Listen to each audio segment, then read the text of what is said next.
and the threats to our nations, they don't sleep. 2 years old. Another amazing cell phone by Mike from PA. Mike from PA here, the king of self-owning. This is one of these political commentators, but he's famous for being a total moron and pathetic loser. In fact, I once famously referred to him as the... Wait! Oh, we already watched this. You can watch me over there. No, I'm going to use that restroom too. I'll be back in a second. I don't know if this will repeat or not. He's stuck in the before picture of a transformation photo. That's funny, right? Yeah, he's stuck there. So like him as a person, or wait, what happened? Did he change his? Oh. How would you? So this guy is talking. There's a book called Abundance that a lot of people are talking about right now, and this guy made a tweet. Derek Thompson.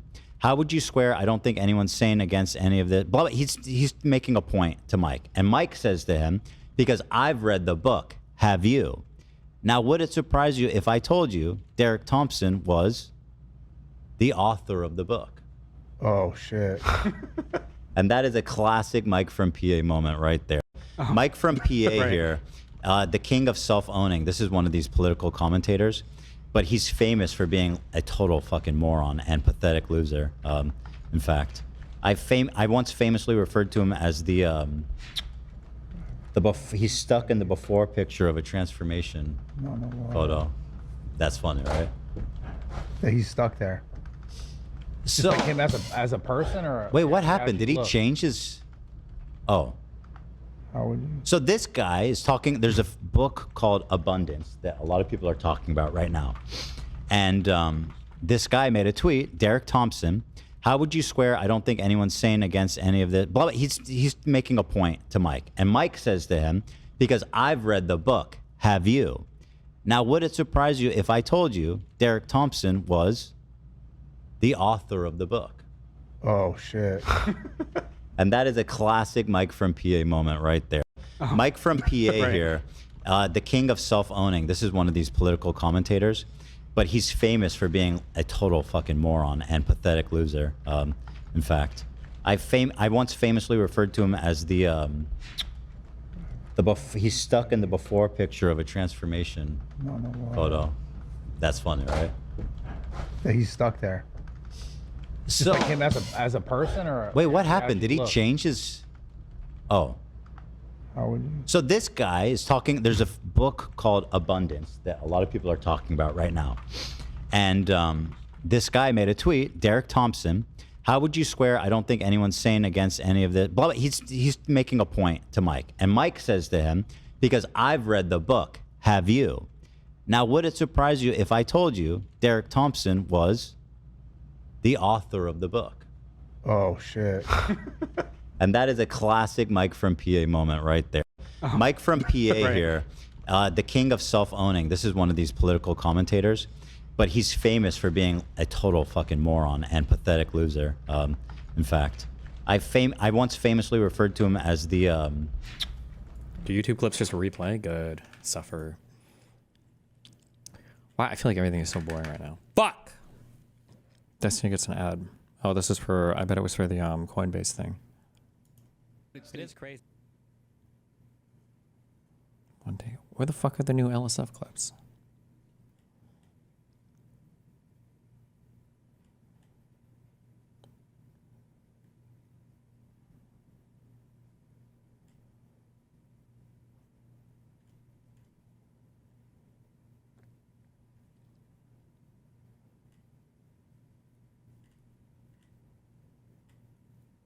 Crush the bar exam with AI. Hey, give me Jay. No, y'all, retreat, for real. Nah, for real. Use your ult, Dad. Use your ult, nigga, and get us up. That's what you here for, huh? Come over here, nigga. Come on, no, nigga. Bro. This is a solid nigga on my No, bro, this nigga suck, bro. On my mama, if you don't switch up the nigga, Nah, he suck, bro. in real life.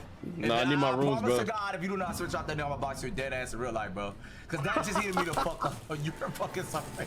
Yo, I'm fucking hitting dead ass. I am not playing, bro. You are fucking sorry. Man, sorry, bro. I told that nigga not to pick that bullshit, bro. Damn.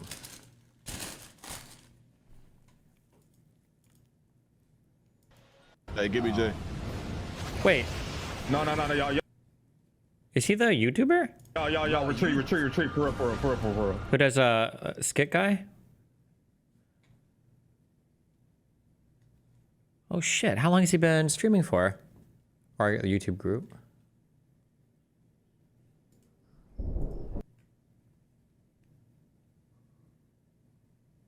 A given speed. It makes a noise which increases in either volume or pitch when you reach some speed. I'm gonna make you one more suggestion, and this may do it. Leaf is banned off Twitter again. What is Leaf? Oh, Leafy. Okay.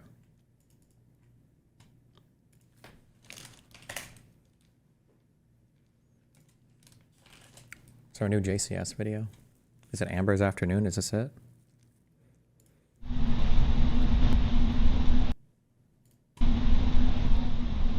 Wait, so is the guy's voice here anymore, or is it all AI?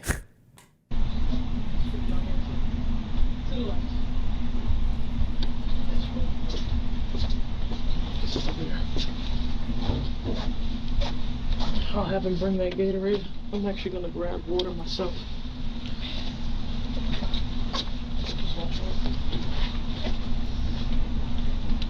Wait, what? Is this possible? Is there a law against this, or does the government have the ability to... What part of the government do this? Golden share in U.S. deal gives Trump extraordinary control. Administration officials secured a deal that will give the president unusual influence over a private company and could serve as a model for other deals.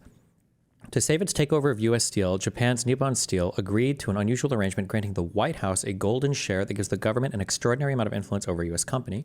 New details of the agreement show that the structure would give President Trump and his successors a permanent stake in U.S. Steel, significant sway over its board, and veto power over a wide array of company actions, an arrangement that could change the nature of foreign investment in the U.S. It's like nationalizing a company, basically. Oof. Maybe somebody is starting to give him some of that Hitler prep. What the fuck? Okay.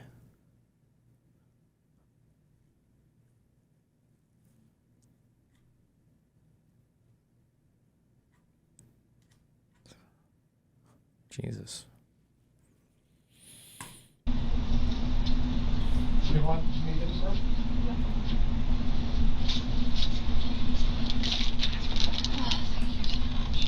Thank you. This is 20-year-old Amber Riswin, sitting inside a police interrogation room at 12 o'clock in the afternoon. Okay. All you need to know at this moment is that Amber doesn't quite realize how much trouble she's in. I mean, they're giving a Gatorade. It can't be that bad.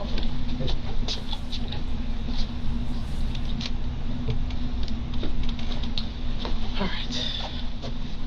Amber, is it? Okay. I'm Detective Edwards. I know we spoke on scene, and I asked you if you'd be kind enough to, come down here so that we could talk. Before we talk, I'm going to protect myself and protect you, okay? And I'm just going to inform you of your rights. You have the right to remain silent and not answer any questions, and any statement can and will be used against you in the court of law. All right, so, broad and general question, what happened? Take a deep breath. Okay. Last night was a culmination of things that had been going on for the past week and month or so. I've been there since January, and Blake has been progressively more aggressive towards me. He would make abusive statements. He would hold me by the wrists and shake me around. He spit in my face yesterday, and he would also have these angry fits of rage where he would start breaking things and throwing things around. And he even put a bunch of scratches on my guitar. Oh no! And then last night he decided to buy LSD and was acting nutso. And then I laid down on the futon in the center living room, and Blake was starting to play around with the gun. And he was pointing it at me at this point. It was sideways. And so I grabbed it and I pushed his hand away. I grabbed it again and I let loose. Where'd you shoot him on his body? Jesus! I think I shot him in his face. Okay, so we're full on affirmative defense. Okay, self-defense. Just fully confessed to murdering the guy. All right. Right, good strategy. And why there? He was just there, like in front of me, he was smothering me. Okay. So that was like within my arm's reach, there was this much of him. Oh, he survived, sorry. And he started spilling blood everywhere, and then he came up to like get me, and then that's when I cut him, because at that point I reached into my pocket, and I got my knife and I cut him. Okay. And then he opened the door, he got outside, and then he started screaming and saying like, help me, and yeah, then So she shot him. She took out her knife and stabbed him. This is like combined arms warfare over here. Okay, Jesus. the other guard showed up and he was like threatening me. He kicked me, that guard. Wow, I wonder why. Like they were being aggressive towards me too, and they thought that I was just some prostitute. I got you. So as he's crawling outside, what's going on in this moment? Are you behind him or are you in front of him? I was behind him, and I was like trying to like get him back inside. That way there wasn't like some scene. Like I really didn't. This person is mentally ill, 100 million %. Like schizoid person, not even. No, because that doesn't make you retarded. So, something is severely wrong with this person. Didn't want to deal with people outside. Okay. You may have already noticed that Amber's interrogation won't require a whole lot of analysis. So for contrast, you'll be presented with 4 additional subjects with very different personalities, the first of which will begin right away. From what we could research about Ashley Benfield, she was an extremely talented dancer, able to confidently perform with natural poise in front of large crowds and sold-out theaters. But according to reports, her social presence was considerably more reserved, with people describing her as friendly, but somewhat shy and sometimes withdrawn, unless she was under the influence of enough alcohol, which was reportedly the case when she met former naval pilot Doug Benfield at a business conference, and broke the ice by revealing she had a concealed firearm tucked into her bra. Despite a 30-year age gap, they seemed to fall quickly in love and got married 14 days later. They then launched the American National Ballet together, which Ashley conceptualized hoping to create a worldwide organization. But the company failed to get investors and dissolved quickly thereafter. Ashley then filed for divorce, but was already pregnant with their daughter, so they then had to co-parent together over the following 2.5 years, which created considerable tension. Worldwide, they seemed to fall quickly. Sealed firearm, got married 14 days. This guy is in his 50s? I feel like this guy looks really good for being in his 50s, right? Or is she like 10 and he's 40? 30-year age gap? How old is he in this picture? Jeez.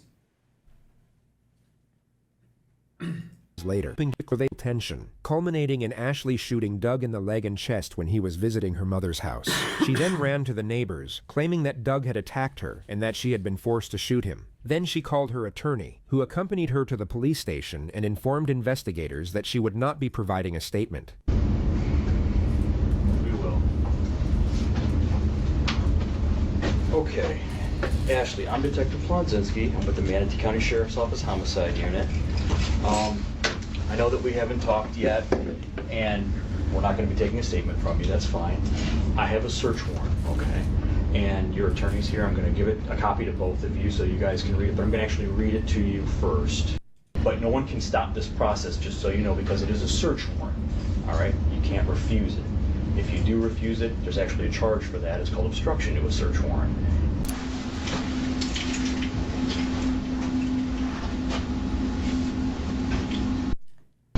We're gonna stop recording? Yeah. Okay. Yeah. Are you all right? Oh, I'm fine. I'm just worried for her. She hasn't eaten anything all day or anything like that. Do you want me to get you something? No, I don't think she can eat. She hasn't been able to eat, so. But no, How can I make her more comfortable? No, she's fine. Okay. I mean, the last thing I want her to do is feel like, you know, she's gonna pass out, or if I can make her more comfortable. Ashley, I understand that, you know, you're not supposed to be talking to me, but you can tell your attorney I'm hungry or thirsty or something, and I will get you whatever you wanted. Aspirin, I rushed and got you aspirin. I know that I'm supposed to be the bad guy in this situation to you. I'm not trying to be the bad guy, and I don't want to be the bad guy. If I can help you, please tell me how I can help you, okay? this is teamwork as far as I'm concerned. I want to get the truth, and you want me to know the truth. Police would find no evidence to support her case for self-defense. There were no signs of a struggle, and nothing to indicate that Doug had attacked her prior to the shooting. She was charged— Wow, so you have to be the perfect victim? She has to wait for him to beat the shit out of her before she's allowed to defend herself? With second-degree murder, then released on $100,000 bond awaiting trial. It began on July 23, 2024. Do you have any hobbies? I love art. Me too, fam. I like drawing, painting, sculpting, ballet. I enjoy gardening, baking, cooking. Most importantly, I'm a regular mom. polymath. I want to ask you about Doug. When did the two of you meet? We met August 25th of 2016. Did he turn out to be who you thought he was? No, not at all. I want to direct your attention, Ashley, now, if I can, to the day of the homicide, September 27, 2020. Specifically, late in the afternoon, would you tell us why Doug was at your home? He came over to help load some of the larger items that my mom and I had kind of pre-staged in the garage into the U-Haul truck. We started getting into a back and forth about being done for the day and what still needed to be packed and that I wanted to be done. And we ended up in our daughter's bedroom and he started screaming at me. He said, "Shut the fuck up." Wow. Did you take any steps to try to avoid anything further? Yes, I ran to try to leave the house. He stops her from leaving, so she runs upstairs. Where? To my room. Why? I was scared.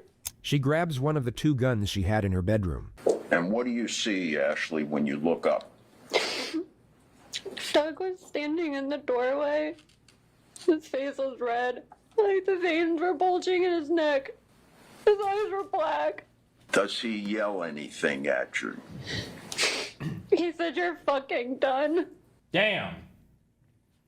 This is one of the best examples of why not to put your client on the stand.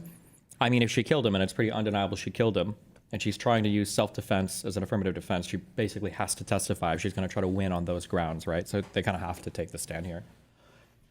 At that point, Ashley, what are you thinking? I thought he was gonna kill me.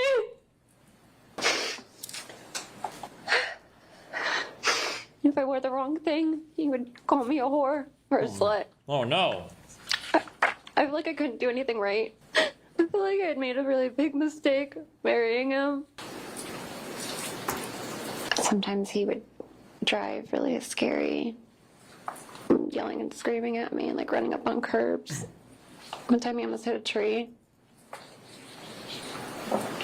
I would like to just start with a couple of issues. Uh-oh. So Doug had a vasectomy removal in April of 2017, right? Yes. And you paid for that? Part of it went on my debit card or my credit card. And your intention was to get pregnant? Yes, we had talked about that, yeah. During this time, you said he had started criticizing you, right? Mm-hmm. About the way you looked, your clothes, the way you acted. He was, according to you, he flipped a table, tried to flip a table, threw a chair, right? Yes. He would scream at you. Yes. He would call you slut and whore. Yes. And you want a baby. What you're seeing here is known as strategic insinuation, where tone and rhetorical framing are used to undermine credibility. This is especially effective when paired with nonverbal cues, such as the look the prosecutor is now giving the defendant. She is not allowed to speculate, nor accuse the defendant until her closing statement, so this is her way of doing both without technically breaking any rules. I mean, yeah, we were married, we wanted a family. Okay. And here we have the infamous microtransgression. Here's another one. In fact, during this time in South Carolina, you never worked, did you? He wouldn't let me work. Okay. As you can tell, the way she says okay isn't neutral. It's laced with skepticism and condescension, conveying the subtext of disbelief without saying the words. Are you scared here of Doug? No, I would not say no.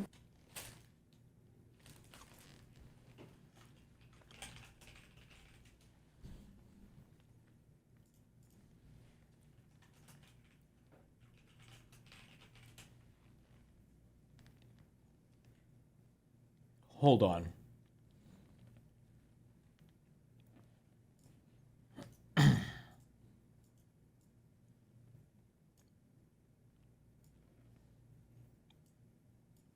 Related?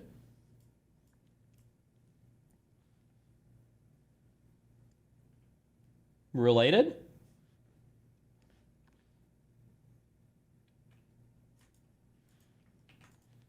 You said on direct examination that around this time you were living the nightmare. Those were your words, correct? Yes, ma'am. Okay. Were you living the nightmare here? Oh, no, not at that moment. No. That was a very nice day. How about at this moment? Oh, it was a good day. And States 102 at this moment? Same. It was a good day. Sometimes things were really good and other times they weren't. Okay. I wasn't going to disagree with him in front of anybody. Okay. So I want to get to the night that all this happened. So you knew Doug was coming over. Yes. You invited him over. Yes.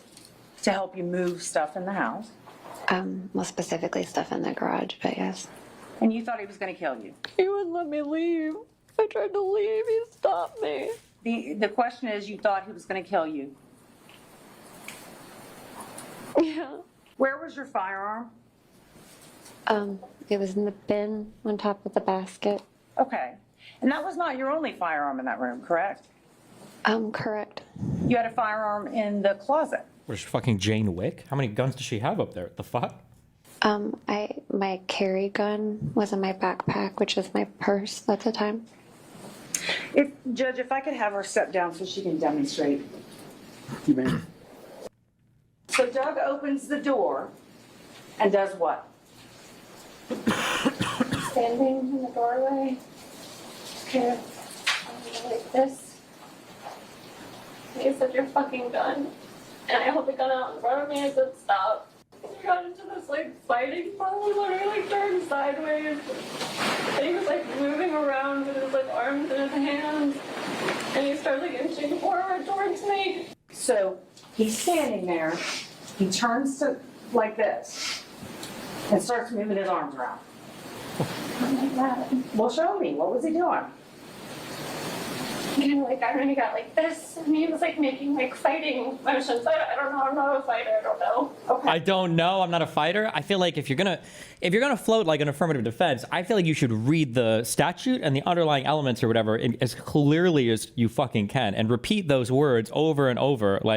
He was moving his arms in a way that seemed like he was going to do serious and significant damage to my body. I felt in danger. I felt like he was going to kill me. He represented a threat to my life. If you start weaseling here or waffling or I don't know, he was waving around. He kind of looked like the giant guy outside the gas station in the wind. Oof. That was scary. Did he have his hands in fists? Not at that point. They were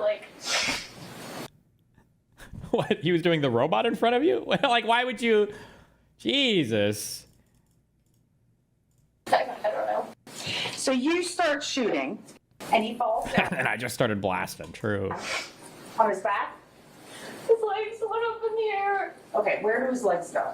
In the air. How high in the air? I don't know. And were you still shooting at the time? I don't remember. You can have a seat.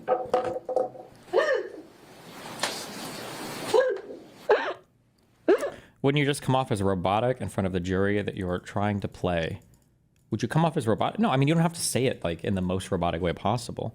But at the very least, you should convey that, he was towering over me. I felt like he was going to severely hurt me. It looked like he was going to kill me. Something like this. Not I don't know what he was doing with his hands and then crying. remember, wait, this guy's dead, right? I don't know why we're watching this, because it's supposed to be about that Amber girl. I don't know who Ashley is, but like this person is dead. You've killed this person, okay? And in my opinion, the fact pattern and the history here doesn't support the idea that she should be in fear of her life, because they fought before and she never grabbed a gun, or I don't think has never grabbed a gun, never tried to shoot him or whatever. So why did you feel in danger this time? So not that you should never do this, obviously, but the guy's dead, so make some shit up. Like, and then he said, "I'm gonna kill you, bitch." Like say, why not? You might as well make some shit up, because by her own testimony, it doesn't sound like she even thought she was in danger at the time, or not in mortal danger, not enough to kill somebody, right?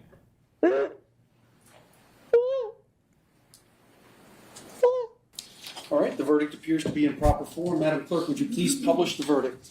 We, the jury, finds as follows as to the defendant in this case. The defendant is guilty of manslaughter, a lesser included offense. Juror number... Is that a partial win? What were they going for? They said lesser included offense, meaning whatever state this is, they can charge down the line or whatever. So you can charge like first degree, second degree, third degree. And it sounds like she got the lesser included offense of manslaughter. I don't know. I guess that's probably a big win for her then. Although she could have, I imagine, been totally exonerated, but I don't know if it's manslaughter 1 or 2 or what. I don't even know what the fuck state this is. Sorry. 15, is this your verdict as well as the verdict of the jury as a whole? Yes. Members of the jury, I want to thank you for your time and consideration in this case. I always ask, though, is there anybody that I haven't heard from, any testimony I didn't hear, any evidence that I didn't hear, anything at all that I need to know to make a fair decision in this matter? Your Honor, Ms. Benfield feels that I've spoken for her. Excellent. We're somehow getting the sense that Ashley doesn't quite share the same sentiment. All right. Ashley is about to realize the judge isn't cutting to the chase and will instead drag out the process with pre-sentencing remarks. It's such a fascinating moment because it's at the very last stage of where she knows she is being watched, and a time where you really don't want to be visibly annoyed at the judge. All right, so the first thing we need to do is talk about the score sheet to start from. My ultimate conclusion, Ms. Benfield, is that this is not a downward departure case. So with that said, the sentence of the court will be as follows. I'm going to sentence you to 20 years in Florida State Prison. Damn! That's to be followed by 10 years of probation. You must initially report to the Bradenton Department of Corrections. We'll be able to provide you a map of where that is. This is Ashley Benefield's latest mugshot. Her earliest release date is in December of 2041. We'll now take you back to Amber's interrogation. I really didn't want to deal with people. What was the point? What the fuck was the point of that? Okay, thank you. Outside. Okay. So once he got outside, he was up, you know? So he slammed against the doors up and he opens the door and he goes outside and he starts running. And then once he gets across the street, I see him pull his head up like this, or maybe his head falls. And then he like walks and sits down over by the guard and he's like, "Oh, help me, help me." And the guard's like starting to laugh, you know? Okay, I don't know the context for all of this, but it just in my personal opinion, whenever people share incredibly detailed stories, they're always lying. And they think, I don't know why people think this, because whenever you're recounting a story, you never do this. But when you're lying, right? Like, "Oh, what'd you do last night?" I went out with like John and Frank and we had some drinks and it was cool. "What did you do last night?" Last night, I met up with John and Frank. It was, I think, exactly 9 o'clock. At Applebee's. We sat at the table that was closest to the door.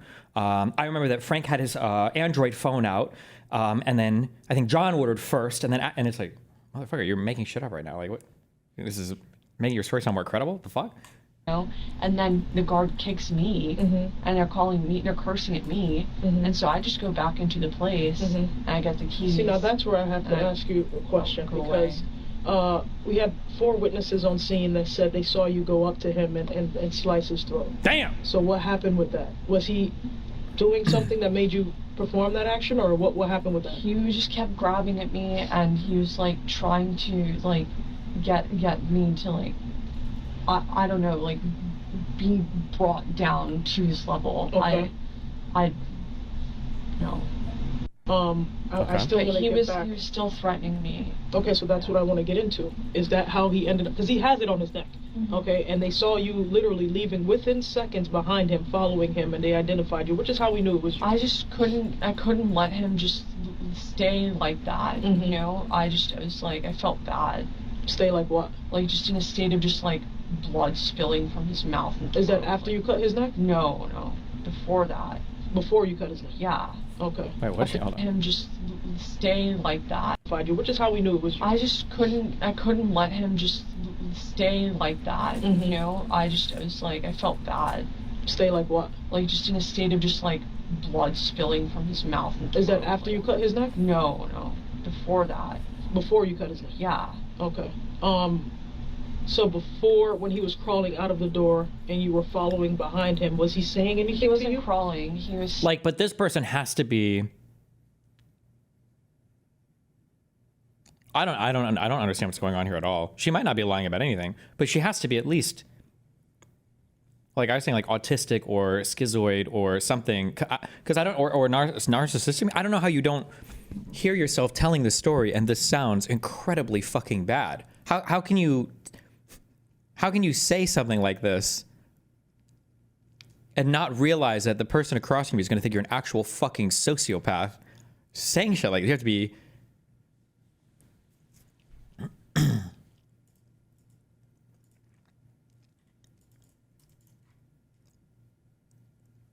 Standing. Okay, so he was standing and he was... It's called aura? Oh, drugs, maybe. I don't know. Maybe drugs. Running towards somebody outside. And you were behind him. What were you saying to him as you were running behind him? I just kept saying things like, can you please stop? He broke an aerosol can inside of the place by just chucking it at the bed. And it blew up everywhere. Okay. And then he like threw a bunch of... He kicked a box of like really sharp like bones of an animal at me while I was sleeping. Okay. And he's done things like playing around with knives like really scarily. And I just had more and more of a reason to just be upset. Like nobody's hearing this and thinking this is a legitimate reason to kill somebody. Like twice. You shot the dude in the face and cut his neck. You like double killed the same guy. You need more than this.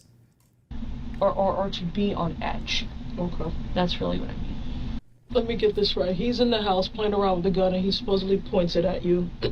You manage to get it out of his hand. He does, yes. And then fire it at his head. At this time, he's now on his butt at the front door. Is that where everything... Like, look at how easily she drinks like the Gatorade and puts a cap... I think this person is mentally ill. This person is like... This is a crazy person. But not like... not like hallucinations, but like something is very, very, very off from this person. It kind of happened? Yeah, I was sleeping there with my head against the door on the futon. And so when he approached me, that all happened. And then he sat back. And then he got up. Okay. After getting shot in the face. Okay. He was like screaming on the trip. He was like, "You're ruining this for me." And I was just like, what? I don't understand what I did wrong. Like every white woman ever. Like, you're ruining... After getting shot in the face. Okay. He was like screaming on the trip and he was like, "You're ruining this for me." And I was just like, I don't understand what I did wrong. Like I was like, okay. After getting shot in the face. Okay. He was like screaming on the trip and he was like, "You're ruining this for me." And I was just like, I don't understand what I did wrong. Like I was just laying on the couch and trying to go to sleep. I'm trying to look cute, you know, like with your little like bear blanket or whatever. So now once he's on the ground after he's shot, then what? He gets up. He goes and slams his body up against the door. Okay. He opens the door. He runs outside. But I thought you said you stabbed him again before he ran out. I didn't stab him. I cut him. Okay, so you cut him before he ran out. Yeah. Okay. Did you cut his throat before he ran out or after? Before and after. And then at what point did he get this cut? That was just He killed this dude 3 times, and apparently he's not even dead. So larger one. After I followed him, and. But why that one? What should I say? What should you say? What happened? Of course. Yeah. Why that cut here? Were you just trying to send a statement to him? No. There was no statement or anything. I was just looking to do whatever it took to get him down. Okay, because now what I'm understanding is he's trying to separate himself from you and go and get help. And you're following behind him with the knife. No, I Oof, that's like first degree intent right there. Doing whatever I could to get him down. She's like clearly stating, you generally for I think like a first degree conviction or for first degree manslaughter, you need like the willful intent to intentionally try to kill somebody with a thing. And I was like, Jesus. I didn't do that. I definitely sent him out there with a cut. I didn't follow him and then like slit him throat to throat. Like, I mean, ear to ear. That was just what existed. I was running on adrenaline. I could imagine. And that was just not, it wasn't okay, and it wasn't okay to do in public, but I didn't pull his head back or anything. So how did you do it? Like, This person is, something is off. Like developmental disability or something. We're like way far into the... Well, the same way that you would normally do it. When... How did you cut his throat? Like... Well, the same way that you would normally do it. Oh, okay. Thank you. When he ran out of the house, how far away were you behind him? Because I know you can see him since you approached him. Okay, so a yard. Because I was worried and I didn't want him to go out into the street or anything. Okay, why not? Because he was just a mess. He was like... Did you just not want... I was getting a major ick from him, and I didn't want my whole neighborhood to see how much of a weak pussy this guy was. People to see what happened? Yeah, or? I mean, it was just scary. Okay. And Blake talks to the neighbors all the time. And so he's a huge ass-kisser. And, like, he just, like, does that, and... First degree requires premeditation, aka a serious period of time to consider the act and contemplate it before engaging in it. First degree murder does not require a long waiting period. First degree intent can be shown in less than a minute. It's not, is it depraved? I don't know. I'd have to go and look up the definitions. And every state writes the statutes a little bit differently. But if you are like understanding what you're doing, trying to kill somebody, and you know that you're trying to kill somebody, and you're engaged in it like this is like enough for first degree murder. You don't have to have like a whole plot or a plan or whatever. There's nothing wrong with it, but he'll like invite them in and like get screwed up with them and like... Screwed up how? Like he'll just give them alcohol or drugs, or they'll give him drugs. Have you ever witnessed him doing drugs? Yeah. Okay, have you done drugs with him? No. Ever? Before rehab? No.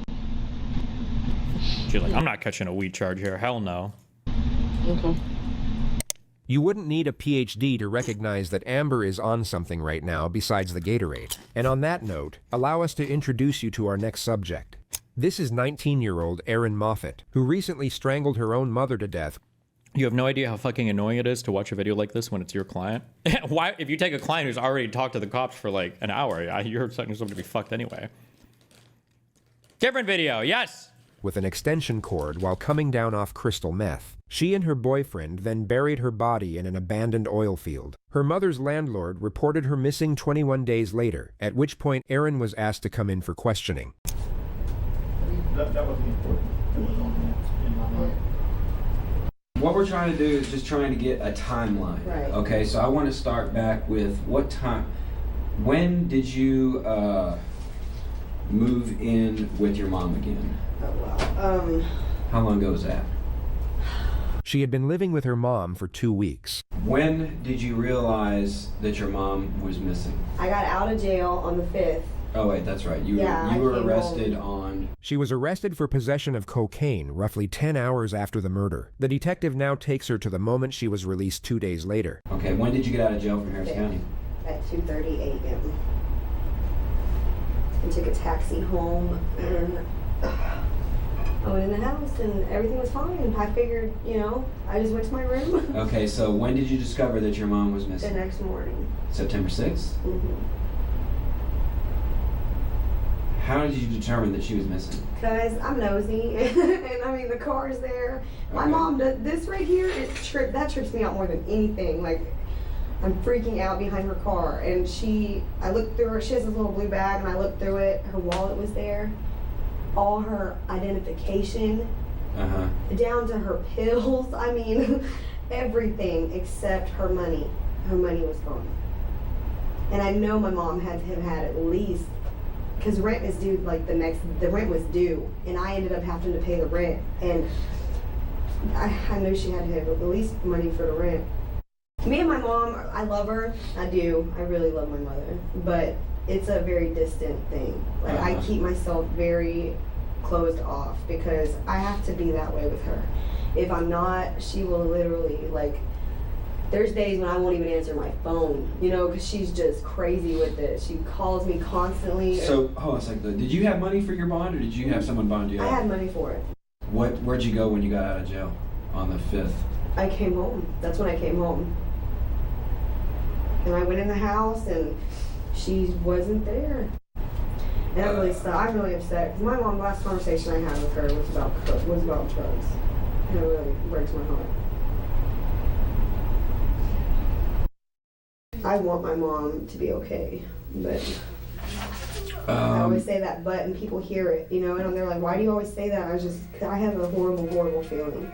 Yeah. Horrible feeling. What do you mean?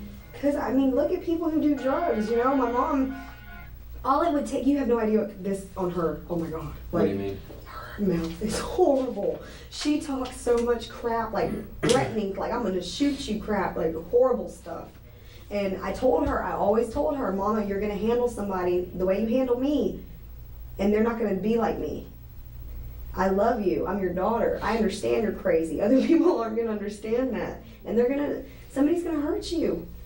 And she don't realize, she thinks she's Superman, you know? She thinks she can talk to anybody and everybody however she wants to, and she does. Believe me, she handles a whole lot of people badly now. And that's what scares me. And I always, you know, she's always said, you know, her mouth is gonna get her in trouble. And when you're high and you're hanging out with high people and you talk crap, you get beat on. I mean, I've seen it. You know, I've been through things. Is this sort of too much talking that the plaintiff? Oh, shut. I mean, I've seen horrible things happen with these drugs. Where do you think your mom is now? If we had to go. Wait, is that her phone? Did they just let her use her phone during this? Or maybe they didn't care as much about phones in 2008, I guess? I don't know. Look for her. Where should we go look? If I knew I would be there. God, You don't have any idea? I have no clue. That's why I feel so bad. That Where could she have gone if she had just walked out the door? Because she didn't take her car or anything else. Where could she have just walked to? If she were to walk somewhere. I don't ever walk anywhere out here. Like, that's out of the question. You don't have any idea where she could have just walked to? I don't think my mom just walked. I don't know. It could have been, I don't know who she knows. That's the problem. I don't keep up with her like that. And I wish to God I would have paid more attention now. You think someone came to pick her up? It's possible. I mean, anything's possible right now. It's like, I know that that's my mom. I want my mom. It's like, I know when I lay down, like, I want my mom because she's my mom. Like, this is crazy. So you don't. Is she a suspect There's yet in something this, real or? happening here. Perhaps emotional pain. She will quickly bury her face in her hands and shut the emotion down. Have any? I mean, you don't think she's anywhere near the home or anything like that? I have no clue. I'm like space cadet over here in space. Did you tell? Here's what's disturbing to some of the family members. Uh-oh. What? Please let me know. Did you tell Dina? Did you speak to Dina on a phone? Oh, Dina. A few days ago. I talked to her last night. What did Dina say? Every now and then. Probably over the weekend, something like that. It's possible. Every conversation up until, I don't know which one you're talking about. I really don't remember talking to her crazy except for last night. I didn't really I was respectful, but still probably rude. And Okay, how about this? Did you ever use the word shovel and your mom in the same sentence when you were speaking to Dina? Oh, yes, I did. She said, why don't you go look for her? And I said, well, what do you want me to do? Grab a shovel? Okay. Because I'm sorry, but I'm very unemotional. I'm very, very closed off. Oh, yeah. What a word choice. So do you think that your mom is dead? When I tell you I have a bad feeling, I'm not kidding. So you have no idea where she's at? Do you suspect that she's in the ground somewhere? No, I mean, I'm not sure, but I mean, I'm saying, like, you know, I'm telling her, I told Dina, y'all don't know her the way I know her. I'm such a, my heart's so screwed up, like, I can't, I want to accept the worst and just get over it because True. That's it. Was your mom depressed? My mom's psychologically screwed, okay? Hater. I'll be right back. Freeze to death. Yeah, it's a little bit cold in here. I'll be right back, okay?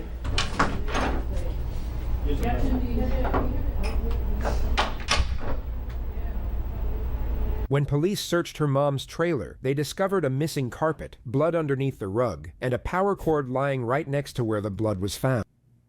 Is that a dog? Or is this like some furniture that like looks like a dog? Am I crazy?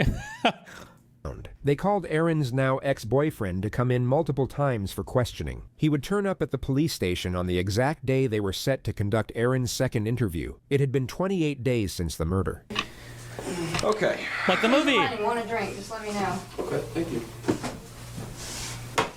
Okay, Cory. State your name for the record for me, please. Michael Cory Lewis. Michael Cory Lewis. I'm glad that we finally got a chance to meet up. Before we begin, what I'm going to do is I'm going to read you your statement of Miranda rights, okay? You know what that is? Yes, sir. Okay. Okay, so as we've spoken on the phone a couple times, and as you know, what we're trying to do is establish a timeline for Jana's disappearance. Who's that, her mom? Yeah, Shannon. Okay. I love Shannon. Jank break. Israel owes us $311 billion. Israel owes us $311 billion. I'm not interested in offensive wars in the Middle East on behalf of another country. Stop funding Israel. They're not America. They're a different country. Oh. How did you know that Israel and America are two different countries? Are you a genius? How did he figure this out? Listen, Sherlock, Einstein, Blue's Clues, whatever you go by, let's break down the stupidity you just said one by one. First things first, America is not giving Israel billions of dollars just out of the goodness of their soul, or because they're in a good mood, or had a good investing day. Today we had a great day in the stock market, and the Yankees are doing pretty good. Why don't we swing Israel a couple $1 billion and let them spend it on whatever they want? True. No. When America gives Israel money, it comes with very specific guidelines and conditions on what they can spend it on. For example, American weapons. When America gives Israel money, it's only if they spend that money on American weapons, so that way they can defend themselves against countries that want to wipe Israel and America off the face of the earth. For example, the Iranian regime. Paste. Okay. You may know where Shannon, is that correct? Ashland's? I don't even remember her name. I'm there twice. Okay, Ashland's mom? Damn. Yes, sir. Okay, so you're familiar with Ashland? Yes, or, sir. Or Aaron, right, Aaron. Moffett. Okay, so you've met her mom twice. Her name is Jana Shannon Moffett. Okay. Okay. So when did you, on the 2nd, because she was, we're talking about, she was arrested at about 2:30 in the morning in Friendswood on the 3rd. Black Hawk and 528. Right. Okay. So you remember that? Yes, sir. You got that time frame in your head, and you remember when that was? Yes, sir. Okay. Okay. Take me 12 hours prior to that. I was at my trailer. And describe to me each hour of that day. He claims he was in his trailer for the entire day until he picked up Aaron at 11 p.m. to drive to Friendswood. Jana had been dead for roughly 10 hours at this point. Were y'all going to get dope or what? I believe she was. Oh. What was her frame of mind then? She was I fiending. mean, how was she acting? Was She wanted Well, dope. she had a big bottle of pills, which... Wait, what is dope? When someone says dope, what does that even mean? Is dope like meth? Is dope any drug? Is dope... What does that colloquially refer to? Just any drugs? Heroin? Pills? Drugs? Depends. Lawyer? Dope is heroin. Next. Uh-huh. It was like blue pills. Uh-huh. I don't even know. I mean, was she acting different? Yeah, or- she was on something. She was on something? Definitely. Well, when is she not? Yeah. Did Jana ever, or did Ashlyn ever tell you that Jana was missing? Yeah, whenever she got home. When she got home? When she got released, from got jail? the taxi cab to my... What did she say about it? My mom's gone. All her stuff's here. Her money's here. Phone. Cigarettes. Keys. On the night of the 2nd, when you and Aaron went to Friendswood, did she mention anything about her mother? Not really. No?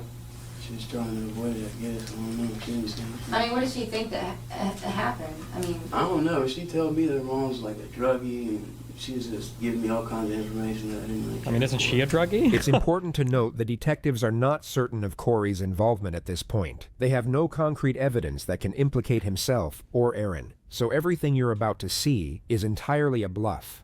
Let's see. Do you trust Aaron to Ashlyn? Do you trust Ashlyn to keep quiet about secrets? Uh-oh. I haven't told anybody any secrets. I Uh-oh. don't keep secrets. You think she could keep something quiet? If she wanted to, I guess. She's pretty good at that. She lies to me a lot, so yeah, probably. How long have you known her? Like I said, a couple months. Couple months? Maybe.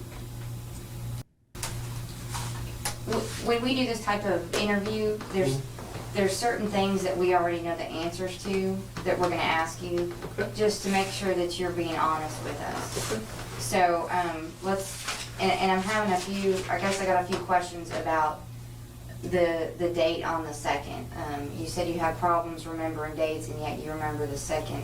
Why does that date? I don't remember. Y'all told me it was the 2nd. He's told me several times she got arrested on the 2nd. And so I'm assuming it was the 2nd. Well, that's okay. So what were you doing on the 2nd? Probably woke up like at 2, like I said, and then I don't know. She called me and said she had her mom's car. Okay. Remember again. Well, let me back up. This is your chance to kind of tell us what's going on. Many of you will already know that this is your chance, and this is your opportunity, are pressure tactics disguised as benevolence. The thing is, that doesn't work on the suspect here. What does work is what the detective says next, or more specifically, how she says it. I already banged Ashley. No idea. We already know what's going on, so this is your chance. This is your opportunity. That's what you don't understand right now is we know. We know. We know you were in the trailer that day. We know you were there. We know about the blood on the carpet. We know about the cord. We know about the rug. We know about the trunk. We know about the ride. We know about the dump. Do you trust Aaron? It's kind of funny that, like, so much of kind of police strategy just relies on people not knowing how any of the criminal justice works, how any of the criminal justice system works. Like, they don't know anything about how police work or anything. Because if anybody had this much information, right, you only need probable cause, which is a very low standard of evidence, to make an arrest. So if they knew all of this information, he's never being asked to come in for questioning. They're going to show up and they're going to arrest you. This is not a voluntary, unless there's like some ultra 7 million degree dimensions of fucking mind or whatever, some crazy federal whatever that should go on. Like, I brought up that one Breaking Bad scene where Mike puts his hands on the table and he's like, "Oh, if you know this, then just arrest me." And then Hank and the other guy, you know, he leaves because it's like, yeah, the cops don't ever know that much because they do. A cop is not going to ask you something if he can force you to give it to him. Like, cops don't ask to search your home if you cops don't ask to search your home if you if they have a search warrant. They're just gonna say, "Here's a warrant. We're gonna go fuck your shit up now." We will be down there tonight. We will be speaking to her probably about 2 a.m. She will confess. And I'm gonna be tired by then. I'm not gonna want to hear. She killed her mom. I know she did. Stuck a needle in her neck and she choked her with the damn cord. We know this. Thank you. By you telling us this, I mean, you are doing the right thing. Do you understand that? I know you're scared. I can tell by looking at you, but you're doing the right thing. I didn't want to have anything to do with it. I have no doubt. But you were there, right? Cory, look, man. How long you been holding this inside? A long time, man. You were in Aaron's room? You guys just had sex? And her mom was, okay, help me out here because the computer is no longer there. I think Aaron calling Right by the door on the left. Right when you walk in the front door to the left. Okay. Where the stain is, correct? Destiny timestamped. That's what he should have done right now. Got him. Like, stains right here, the computer was right Okay. here. Because the computer's no longer there, that's why I'm asking. She probably pawned it. Okay. Forgive my drawing, but we're gonna say this is inside of the trailer, okay? Then she's the one that. Best is when the cops say, if you call a lawyer, they aren't going to come in until tomorrow. We can just do a quick 15-minute interview and be done without one. Cut to that person admitting to shit they didn't do and never going home. Rip. She snatched the cord out of the wall. Where were you when this happened? Tell us where you were at. There. Did you hold her mom down? No. You didn't hold her down? Come on, Cory. You're doing good. Buddy, you're doing good. Hanging your scared coat. shitless, man. I imagine. I understand that. I imagine. I believe you. Hastings oil field. Huh? Hastings oil field. Jesus. Is that where she's at? I mean, I imagine panicked. Everybody was panicked. Man, I went with it because she just fucking killed somebody.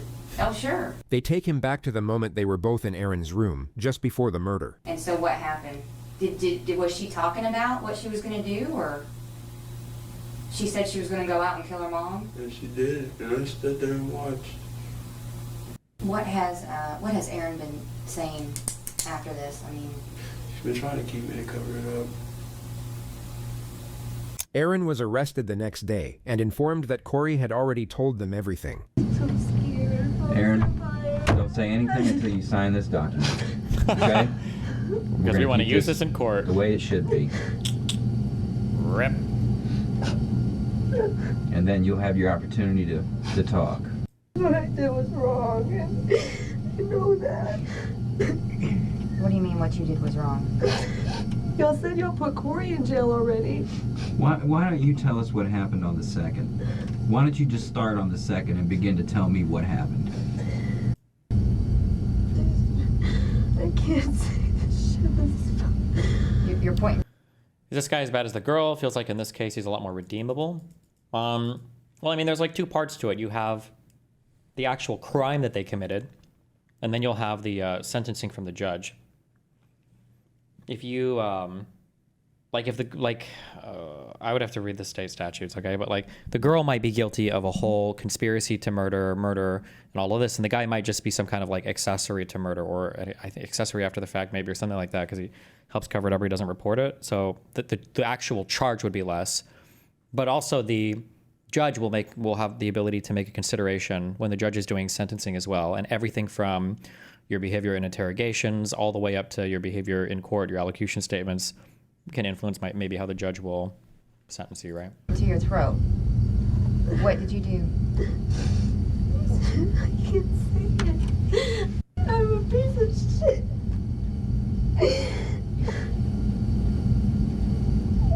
We know what you did. I know you know. Tell me what you did.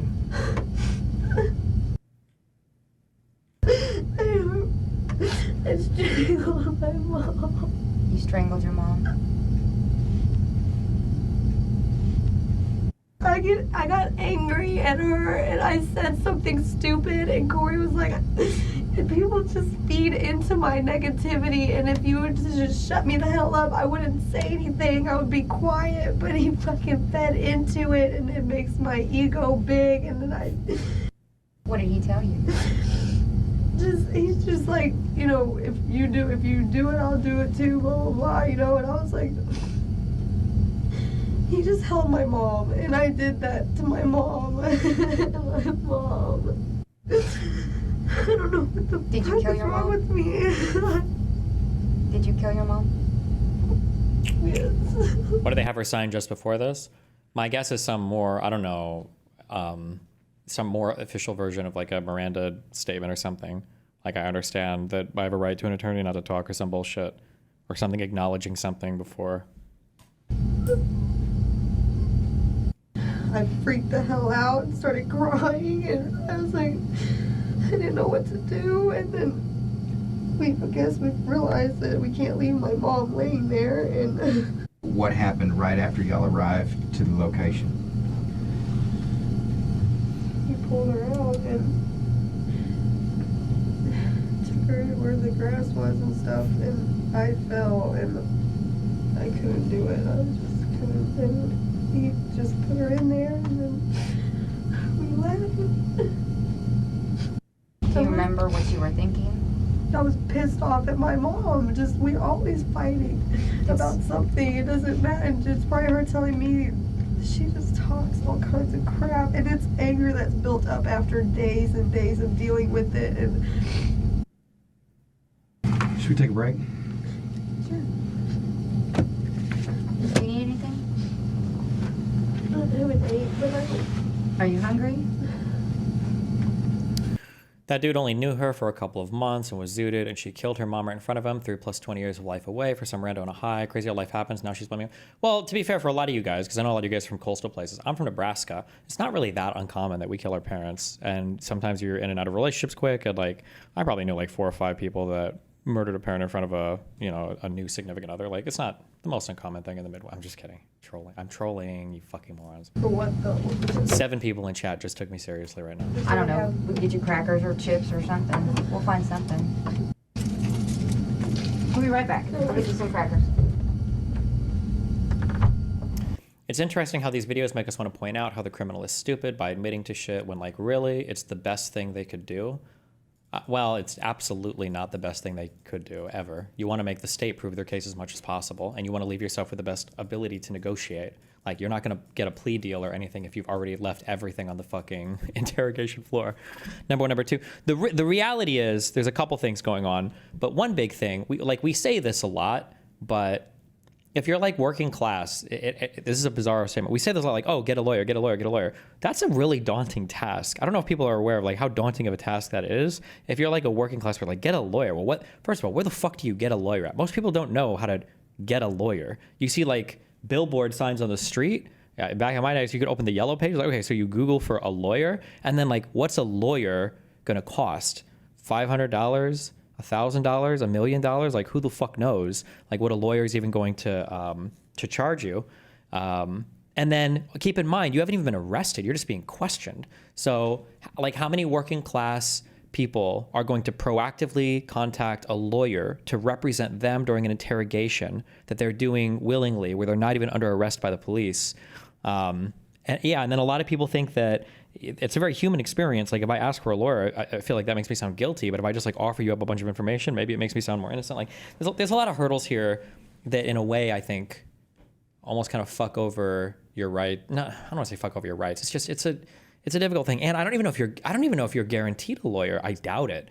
I don't know if you've got the positive right to have like a public defender if you're not even under arrest. Right? Like if the cops are just calling you in to answer some questions, I don't know if they have to provide a lawyer to you just to, consensually answer questions without being, detained or arrested and then compelled.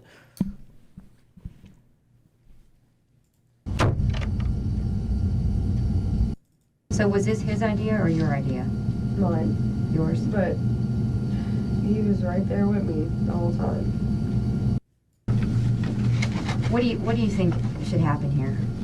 I think the chatter was making a moral statement that you should accept the consequences of your actions. Oh, on an interpersonal level? Yeah, maybe, I guess, maybe, yeah.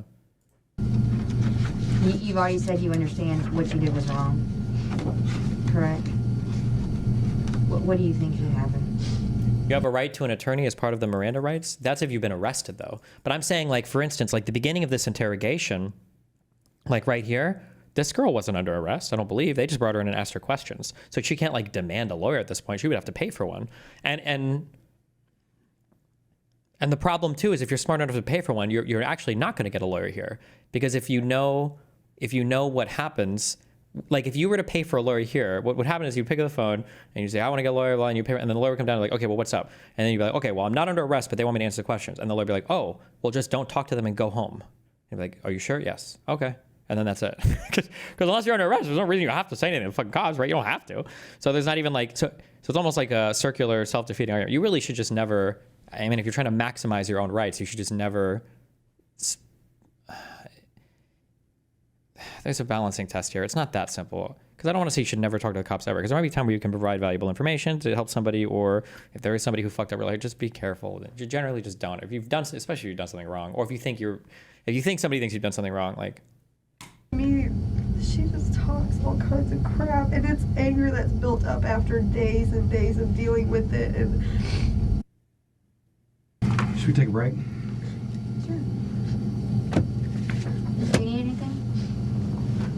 I haven't ate, but they read them the Miranda rights during interrogation, though. No, I don't know if you Mirandize somebody if you aren't arresting or detaining them. Like if they Mirandize all these people that are, maybe they might just to be safe, but I don't think you would have to.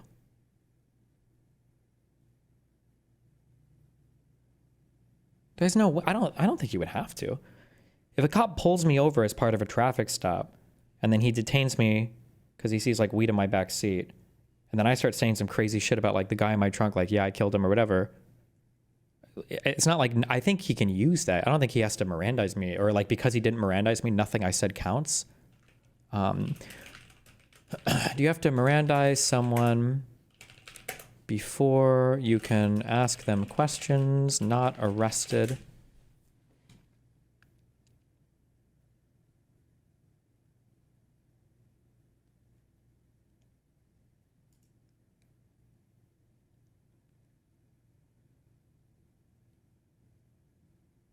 Maybe it matters, like if they can use it again. No, you must be able to. This says, routine questions are usually administrative and not investigative. Non-custodial interrogation, meaning you're not in custody. Miranda rights are only necessary when a person is in custody. If an individual is free to leave and not under arrest, officers can question them without reading Miranda rights. I think that's the case. They might read them all the time anyway, just to be safe, but I don't think you necessarily need to unless the person's like under arrest. I think. Are you hungry? For what though? I don't know. We can get you crackers or chips or something. We'll find something. We'll be right back. I'll get you some crackers.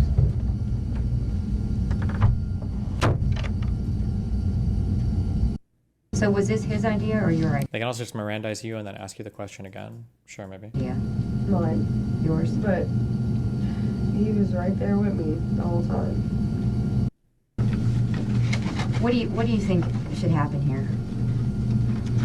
You've already said you understand what you did was wrong, correct? What do you think should happen?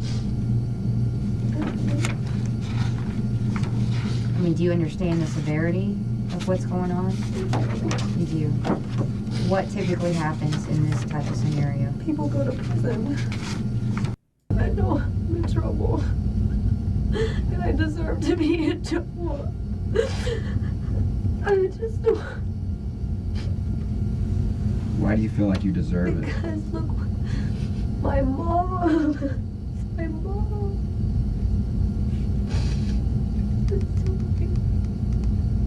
You understand that you'll be charged?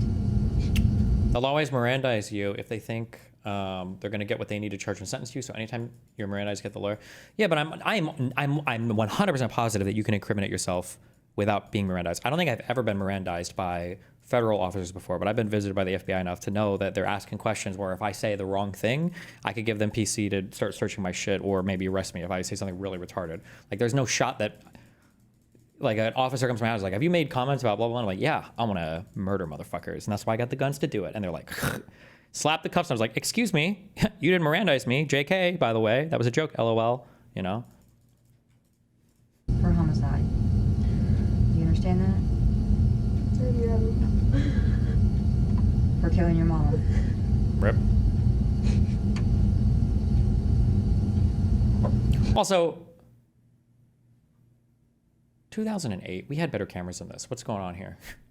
Where's the funding for this police department? I want my mom. Oh, God. So when you went to go interview Cory, he just caved. He did cave. He did completely. He fucked you hard. I feel like a freaking monster. This moment is absolutely compelling because of the autonomy the interrogator has. He can respond in any way he chooses, or not respond at all. You may have noticed he was playing the role of the bad cop and was especially cold toward Aaron throughout the process. But for whatever reason, in this moment, he chooses empathy. I don't think you're a monster. I think you made a terrible mistake, okay? Oh, fuck you. That's not empathy. That's the worst shit to hear. Like, fuck you, I am a monster. I wanted them to die. Oh, give me a break.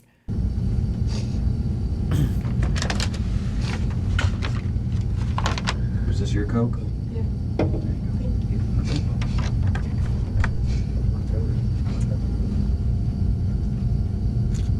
Cory Lewis was sentenced to 10 years for his role in the murder. It could not be proven that he held the victim down. Erin Ashlyn Moffett got a 50-year prison sentence. She will be eligible for parole by the time she's 44. Alright, so I know we're skipping around here, but I was going back to, Meta comment, because we're skipping around on the video, get it? You Well, said- we're not, but the video is skipping around. that you were about a yard away from him as he's running. That's all I really remember. As he's running, getting help. He was on his knees at this point, because you said you walked up next to him and did this. Yeah. How tall is he from you? Like, I was standing, and he is like about this tall. Okay. And then the like corner parking lot guard started screaming, and then he said, "Get the fuck away from me, bitch," and like all of this like disgusting language. Sure. And then that's when I went to the bamboo room for help. And now, why didn't you stay on scene if you were trying to get help? Why leave in a Monte Carlo? I just couldn't stay. I thought that I was going to be blamed for something because all those people, like, with all of the witnesses at that time, just trying to group their story and glue it together. I don't trust that. But why not stay and give your account of what happened? You know what I mean? Because I knew this would happen today. Knew that if I showed it back on scene, somebody would call or I would go to the police station. I plan on getting my stuff, giving it to my dad, putting the car back and leaving, and then calling about this. Okay. But was he out there maybe during he that lived time? in the apartment complex next door? But yeah, I think he was. He was? Okay. He must have been. For him to have like seen me and been like, "Oh, this girl has to go to jail," and like, what a call loser. Police. Please. Yeah. Oh, he said that during minding his own the time? fucking business. Did he say that during the time? Kind of, but like I don't She must be a member of the hater Discord. recall. Oh, not that. It was just a sentiment. Were any of those knives that you had on you the one that you used to cut Blake? No. Oh, Which one? She has. Oh my God! Imagine she whips out the DGG Damascus knife available for sale at destiny.gg/merch. Oh my God! It's over. Okay. How many knives do you keep on you? 2. And there were a lot of knives in that house. Are they 2? Yours? Are they his? 2? Is he a knife collector? Yeah. Samurai No, collector? I'm telling you, he's seriously. He gave me the samurai. Oh. But which is why it's in the trunk of the Monte Carlo right now. Because I wanted to practice with it. But practice what? Where'd you go after you left? I parked the car down the street and I just went to sleep. Now, at any point, did you think to come back and call police once you got there, or you just wanted to get your shit and get out? I just wanted to get my shit and get out. Like, I'm not used to this sort of like, processing and stuff. But if I need to be called on as a witness or something, I understand. But really, I think it's clear that Blake had tried to threaten me, and I had to take action to just get him done. Okay. Okay, get him done. But when you say done, what do you mean by that? Just, done. Away, no more. dead? Just away. Okay. What I'm trying to say is that I wasn't being like ultra aggressive.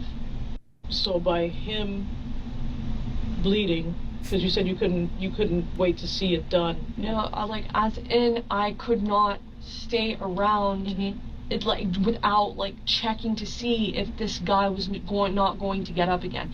He got shot and got up. Okay, and then he left outside, and you followed him. You were within a yard of him, and you cut him again. No. I'm not going to agree to that kind of statement. But you literally just said that. My brain had been, no, I did not. You said no, that I said that my came up. mind was fuzzy. And that concludes the first real pushback of the interrogation, which leads us to our next 2 subjects. What?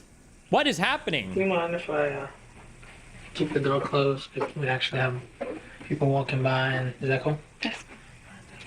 Okay. This is Katrina Ben, who, according to these investigators, was the most confident suspect they've ever dealt with. Okay. She began dating a popular car salesman called Eric Samoa in May of 2012, and although he was upfront a popular car salesman? What? with her about seeing another woman at the time, Katrina believed, or at least hoped, that she would be the one he'd eventually choose. Oh, but no. early one morning, shortly after they had slept together, she discovered Eric had called the other woman while she was there. What she was unaware of, and what you will see her find out in real time, was that Eric was calling the other woman to break up with her. Katrina then waited for him to go to sleep. Then Oh no, he was gonna choose her. She murdered him on accident. Shot him in the head. Eric was discovered the next day during a welfare check, and then shot him in the head. Eric was discovered the next day during a welfare check, and Katrina, being the last person he was, Eric was her. Katrina then waited for him to go to sleep, then shot him in the head. Eric was discovered the Who next. are these people? Just like, well, gotta do what you gotta do. Jesus Christ! Next day during a welfare check, and Katrina, being the last person he was texting, was asked to come in for questioning. Police would later testify that she seemed genuinely distraught when she was informed of Eric's murder. So you moved in the high-rise how long ago? March 11th, I believe. And, okay, and how'd you meet Eric? I met Eric outside, like 2 weeks after I had been there. I think we get off work or get in about the same time. So I usually get off around 6. It takes me a while to get home. And we're walking in, and he asked me if I was a nurse. She talks about her work as a nurse, and they make an instant connection, seeing each other almost daily for the next 3 weeks. She then gets to the day before Eric's murder, where they were spending the night at his apartment watching the basketball game, when at some point Eric starts calling his dealer to bring him some weed. He asked them 2 or 3 times, where are you at? Where are you at? Where are you at? And then he just hung up. I don't know if they hung up on him. I don't know, but... What time do you think that caused? That was during the second quarters. She says she goes to sleep in Eric's bed after the game, while Eric stays in the living room. I woke up to him talking to somebody, and it was a guy.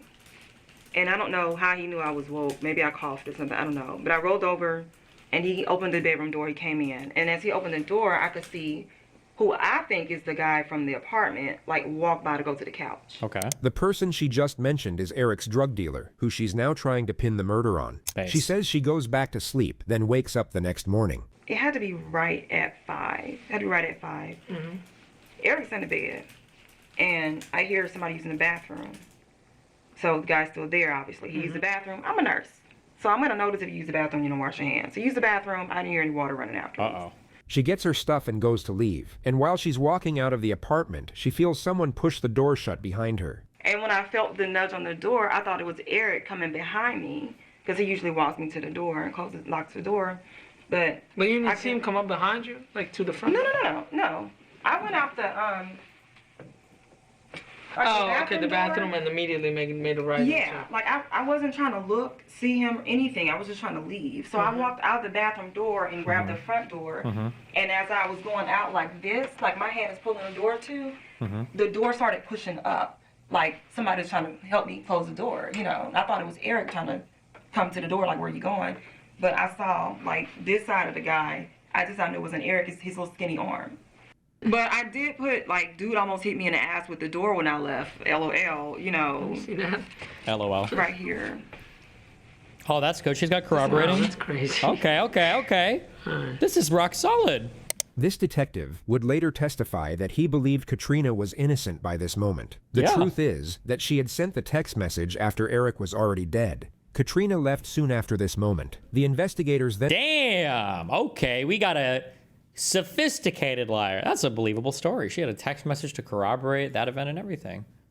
Located and arrested Eric's drug dealer. He denied ever having been inside Eric's apartment. Katrina was asked to come back in a week after her first interview. Okay. Hey, Trina. Hey, how are you? Good, how are you? Hi. Tired. Hi. Do you have more questions? Yeah. Do you have some time? Okay, cool. The detectives are once again suspicious, especially this one. The main thing they're doing here is getting a read on Katrina. Her answers aren't as important to them as how she responds to this situation. They better not ask her a political question, or else this will be a not viewpoint neutral interrogation. All right, so we're still like in the middle of things. Okay.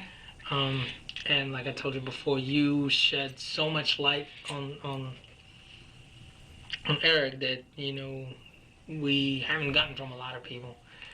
And this will be like our only opportunity while you're here to maybe just go over the story just maybe one more time. Maybe you just remember something just a tiny bit more that might give us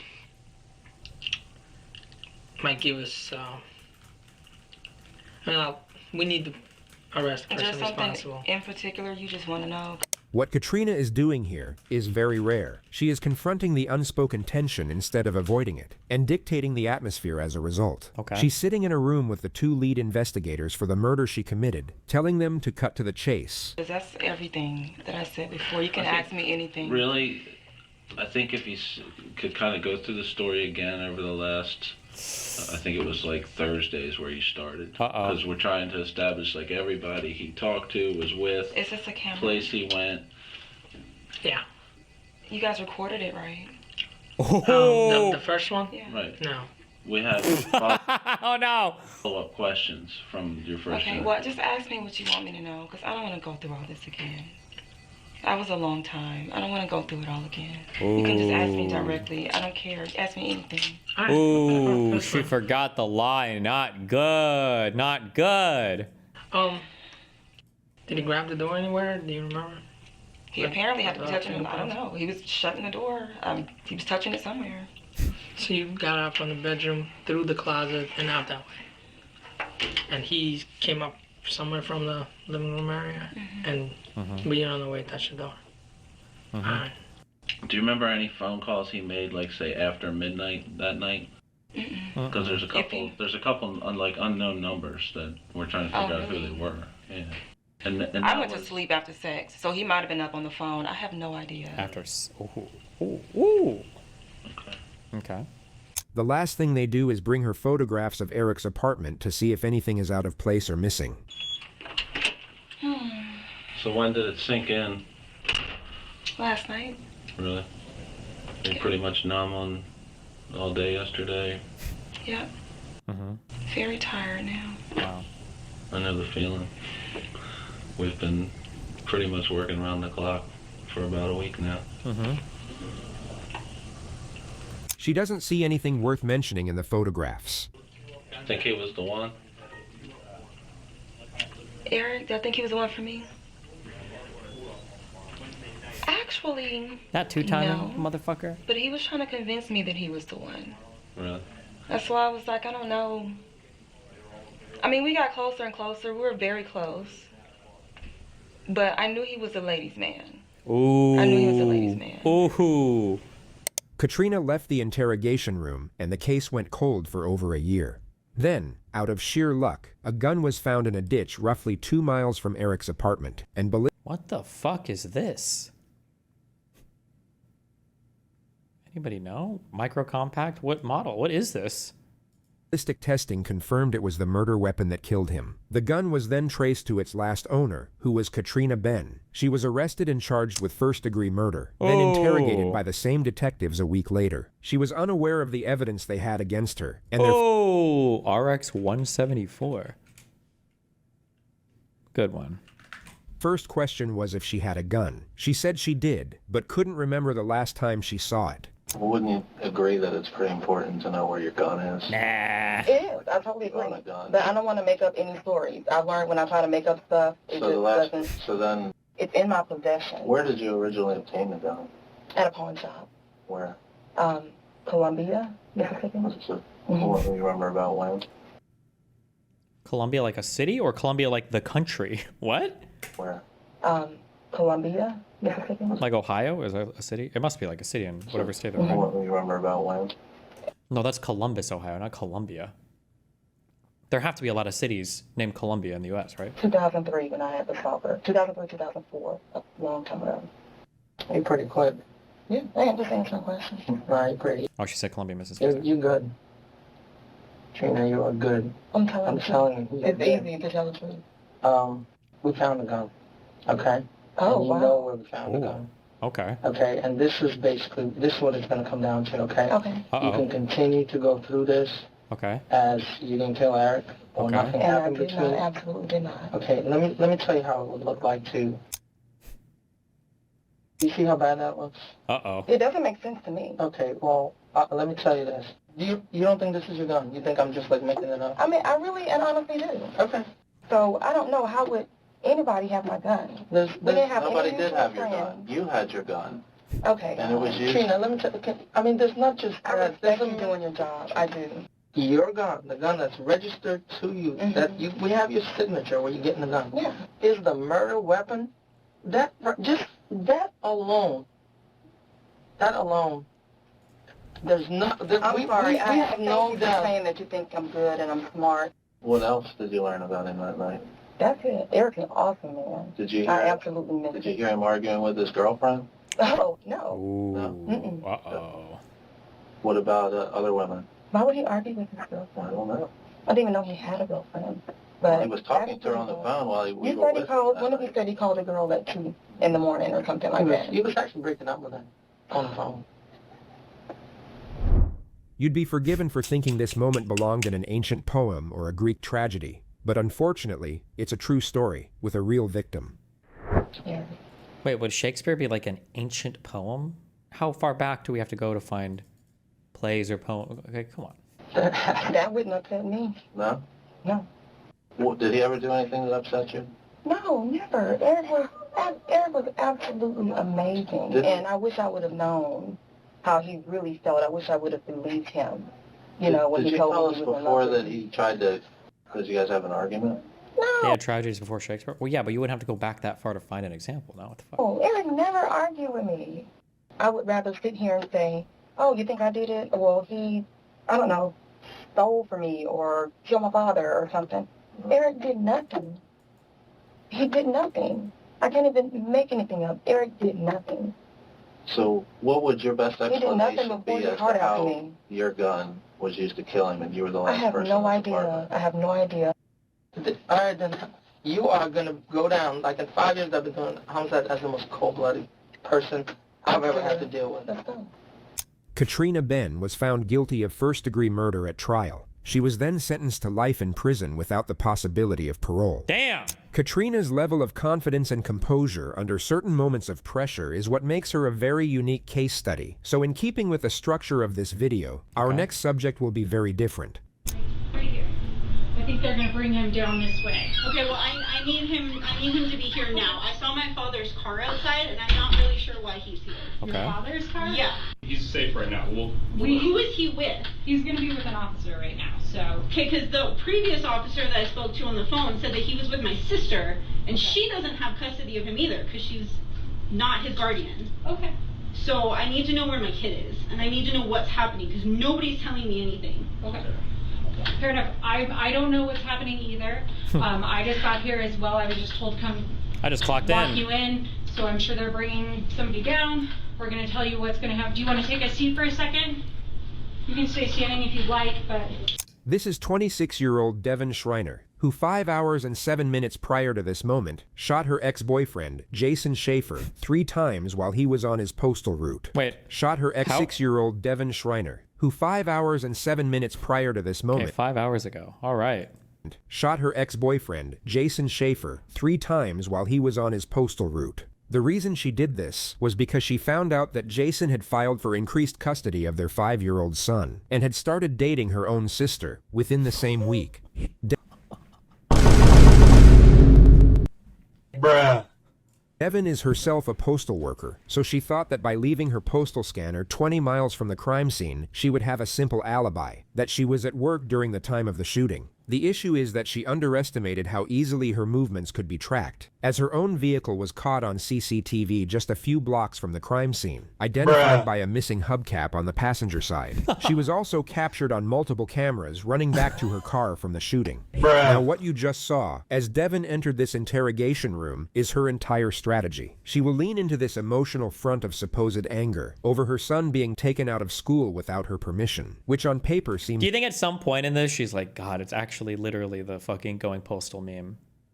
Do you think at some point... very cunning, because it's far from the typical demeanor of a guilty suspect walking into a police station, and in theory, would change the entire dynamic of her interrogation. But you'll notice that it doesn't quite have the desired effect. Okay. Where is my son? He is at the police department and he is safe with So an he's officer not right now. here? This is the police department. He is here. Okay, well, why is he not here with me? I need him to be here with me. I haven't seen him and I don't know what's happened. He was taken from his school without my knowledge or consent. Can I have the detective talk to you first and he'll explain what's going on? Okay, he's here right now, so we'll figure it out. I should just fuck with him and say, oh, he's actually with his dad right now. He's chill. She's like, you're lying. It's like, what do you mean by that?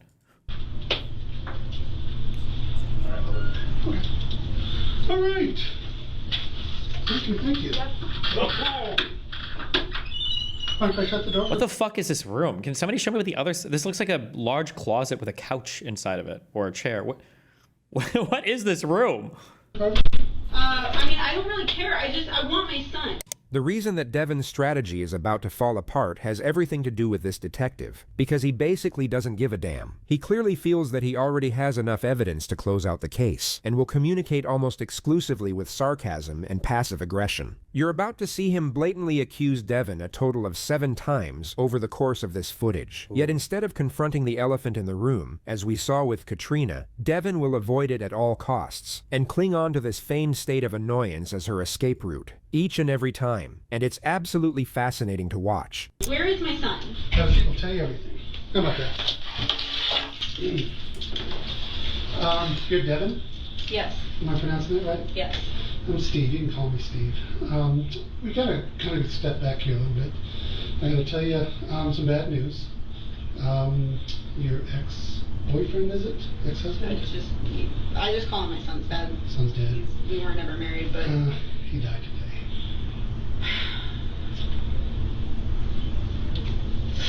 what? How? What happened? Someone shot him in the face. In the face? Where? On his postal route. He was working today? He doesn't... Yeah. He was working today? Yeah, he was working, and someone came up and shot him. When did this happen? 12:32 today. It is 6 o'clock. You should get like a friend who's like a hard, like somebody who's like a therapist or works in some kind of psychotherapy, or not psychotherapy, some kind of like hospital, I guess you would need.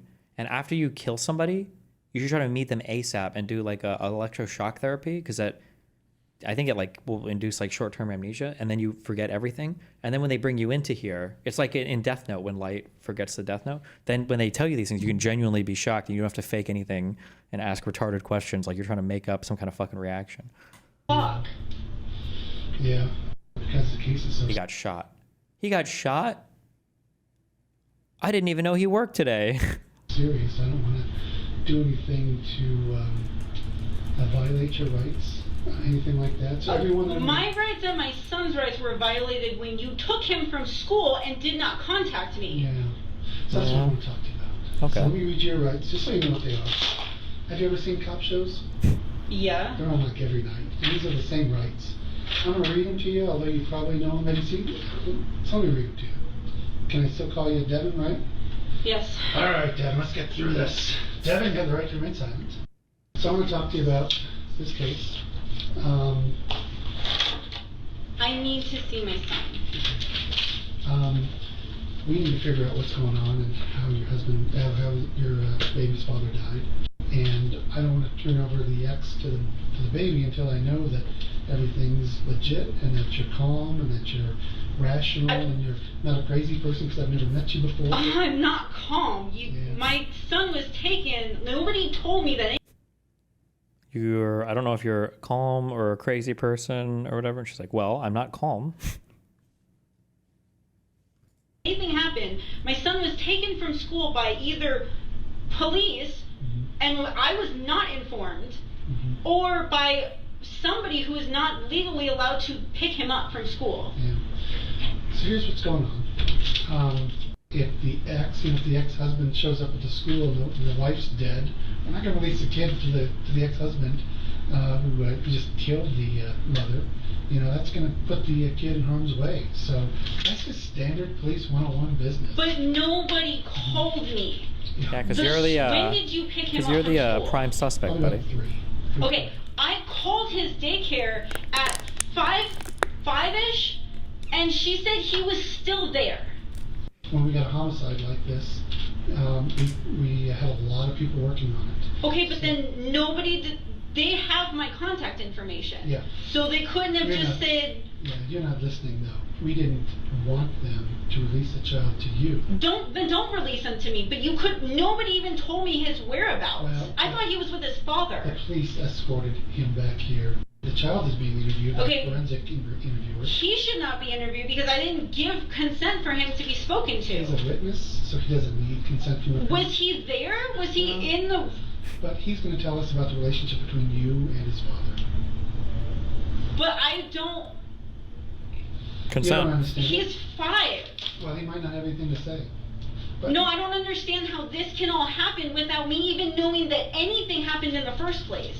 I am asking why I was not contacted in any sort of form about my child's whereabouts or that there was even an incident. I don't know about that specifically. I know we wanted to find you and we were trying to track you down. You could have found me Yeah. when you picked him up from school, because they have my information. I pay for him to go to that school. They have that information. We're kind of going around in circles here. I'd like to exonerate you if you didn't have anything to do with this and get you out of this police department. Yes, because I would like to see my I son. don't think you want to hang out with me. Do you know of anyone that want to get Jason in trouble? In trouble? No. Or out to get him? Want to shoot him? No. Nothing like that? Okay. Does it surprise you that someone would go up and shoot him? Yes, it surprises me a lot. I didn't know, I don't know anybody that would want to hurt him. So I want to transition a little bit here. The detective is about to reveal the extent of the evidence they have against her. I don't pretend to know everything that happened, but there are some things that are really kind of concerning me. We saw your car in the area of the crime scene. Your car was a Nissan Rogue that is missing a front passenger front hubcap. We got your car on a license plate reader a little while ago with your license plate, and it has that front passenger hubcap missing. Sure enough, in the videos around the crime scene, that car is there with that front passenger bumper or hubcap missing. Devin doesn't say a word, nor move an inch. So I'm really kind of concerned. I know that you got served just the other day with the child custody order, and you're a little upset about that. You told AJ, you told Devin in the past that AJ knows where you live, and that he'll shoot you if he needs to. I've told who? You told that to Devin, and Devin told that to your sister. The detective was talking about her boyfriend AJ, but got the names mixed up, and Devin now chooses to respond by acting confused, moments after sitting silent during the reveal of the evidence. Yeah. Well, Jason heard that from you. You said that. That I said that? I've never said that. Why is your car in the crime scene area? Why are you in that That's the Lav, Hassan, Tim Pool's trap crew. Didn't turn off my scanner. You did. No, I didn't. She technically didn't turn off her scanner, but she's once again arguing semantics as her new escape route, instead of confronting the ever-clarifying reality directly in front of her. Before the homicide, you're not doing anything with the scanner. It's stationary for like 3 hours or more. And it should be mobile because you're working, but it's at your boyfriend's house. And why is your car in the crime scene area? I don't. We've got video of your car. Maybe it's another Nissan I don't know Rogue with the why it would hubcap be missing. on camera that my car was down there, but I don't. Listen. If I don't scan. She attempts to trail off into post office protocol, so the detective escalates the confrontation. Lunch break, sort of. Devin, I think you're a good person. Uh-oh. Something's not right here. I think the gig is up. There's something weird going on here. Everything is pointing to you being involved in this shooting. The video of the shooter looks kind of like you. It's from a distance, but it looks like your height and your build. It doesn't look like AJ's height and build. Now, we're going to search your house, we're going to search your car, we're going to seize your car. It's not a random shooting. And so the gig is up. Uh-oh. Okay? I read on the way here about what happened, and they said that a man shot him. That's what we originally thought. Yeah. What? Now we're thinking it could be you. We're thinking it could be maybe your boyfriend. Thank you. That's not the That's not the right answer. We're trying Are you okay? What am I supposed to We're trying to get all this evidence together, and we're trying to put the pieces together. And I don't think you're being truthful with me. Your ex, who you've said AJ would kill, is now dead. I never said that. Well, I don't care. I wasn't there. Devin, who's been sitting in denial and avoidance for the entirety of this interrogation, will now directly challenge the detective for a display of passive aggression, and he quite simply doesn't know how to react. It could have just been an off-the-cuff remark. We're going to do a gunshot test. It could be her being like, hey. We're going to do a gunshot residue test on What you. do you mean, A? No, we're going to do a gunshot residue test on you. The detective now does what he should have done from the start of this interrogation. I'm asking you to trust me. Because if you didn't do this, and things got out of control, and you panicked, and you didn't think this guy was going to kill him, you thought maybe he's going to rough him up, that's understandable. So that's why I want you to trust me, if something like that happened. I understand why I would be a suspect because of who I am related to him. And your car. But I don't...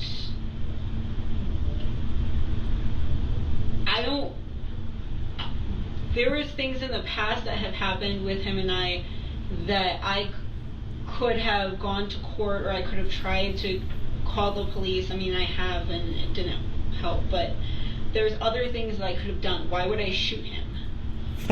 The detective now reverts back to not giving a shit. I don't know why people ever shoot people. Your car was there. So tell me someone borrowed your car. I was at work on my route, which is not close to not super close to the post office. Why is your car in Longmont when your scanner is I don't know. I am on my route working. Do you work in a mail truck or your personal car? No, I work in a mail truck. Okay. So why is your car down here killing your ex? Oh. I don't know. But it sounds like... why that's so concerning to me. Yes, I do understand that. Borrow your car? Help me out here. I don't know, but it seems like with all of these things that you're going to be doing that I need to have a lawyer or ask for a lawyer, or I don't know. Yeah, you can have a lawyer. I don't know what I'm supposed to say about that, but I'm on that. Devin then speaks to a postal inspector for an hour and a half, who doesn't get anywhere either. They then collect forensic evidence before we reach the end of the footage, and they all just stand there, sharing the awkward moment together.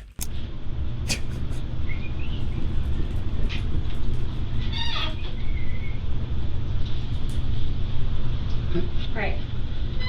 So, here's the situation. I need you to go ahead and turn around for me. Uh-oh. Turn around. Put your hands behind your back. She's like, serious? Interlace your fingers. Seriously? Do not move, okay? My Am God. I under arrest? Am I under arrest then? Seriously? We'll discuss that here in just a second. Devin's deleted text messages further confirmed the murder was premeditated, as she had planned the whole thing out with her boyfriend, who was tailing Jason's car and feeding her information about his whereabouts right before the murder. They were both given life sentences. And he couldn't just kill him? What a pussy. What the fuck? What? Why did she, if he was tailing him the whole time, why did she have to drive her ass all the way out there to do it? What? Without the possibility of parole. You said no, I said that my mind was fuzzy. And then what I was feeling was upset, sad, and just scared. Okay. Understood.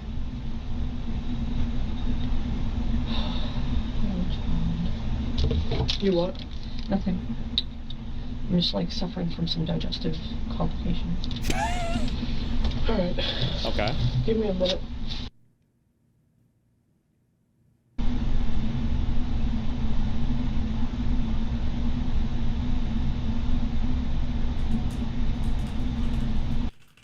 He said he last remembered your hand being inside the purse, and you were pulling away, and that's when he remembered getting shot. Yeah. I pulled it from him, and I shot him. Now, he done said he ran out, crawled across the road, and at one point, you jumped on his back and then cut his throat. I wouldn't say jumped. Do you remember that? No. You I don't didn't remember jump that? on his back or anything. I like... So why would he be lying about this? I don't know. Probably to cover it up. He was on drugs. He was seriously fucked up. That's just wrong. So you're saying everything that he said in here, nothing is the truth? Going with the... No, nothing. Besides the fact that he crawled across the street. That's the only thing in here that's the truth? Yeah. She explains that she got changed into a new pair of clothes after she stole the victim's car. Okay, why'd you change clothes? Because I didn't want to be recognized by any of the neighbors when I got back to finish, like, taking my bullshit and just leaving. That way I could just call about this and say, hey, Blake is a scary man, and I had to fuck him up to get away from him. That's what I wanted to do. But then those nosy neighbors called again. Nosy neighbors.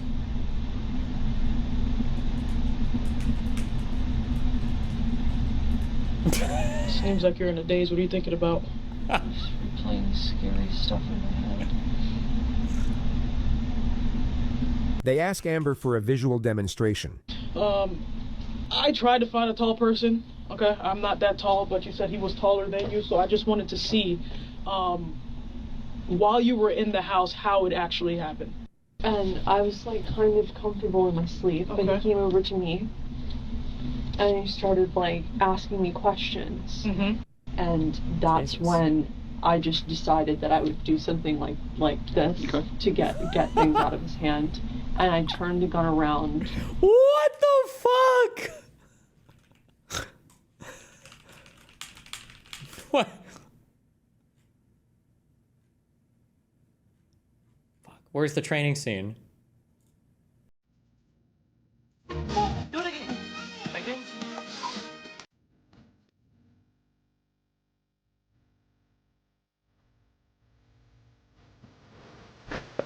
Literally.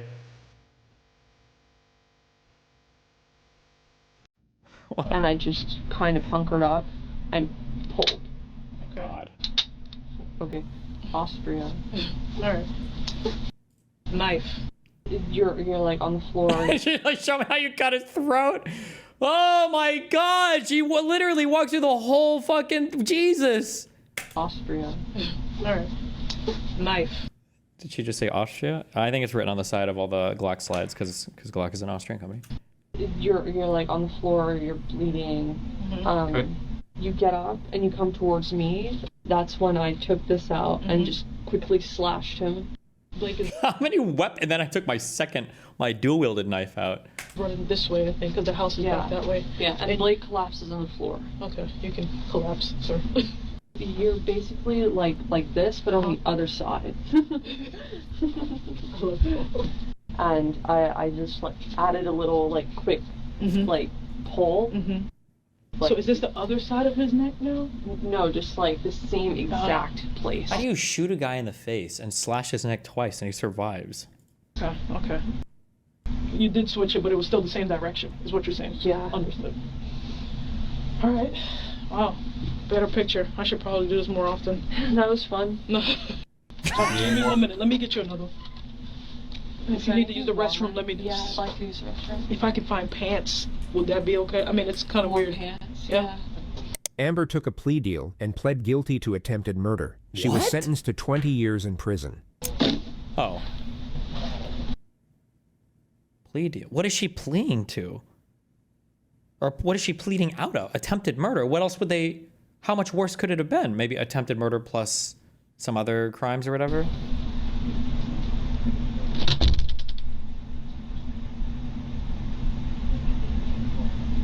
Bro, this is some fucking paranormal activity shit.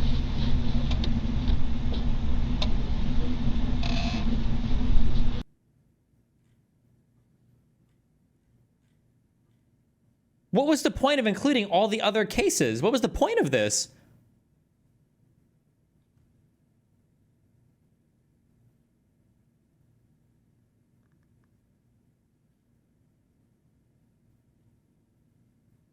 Oh, maybe pleading for a reduced sentence?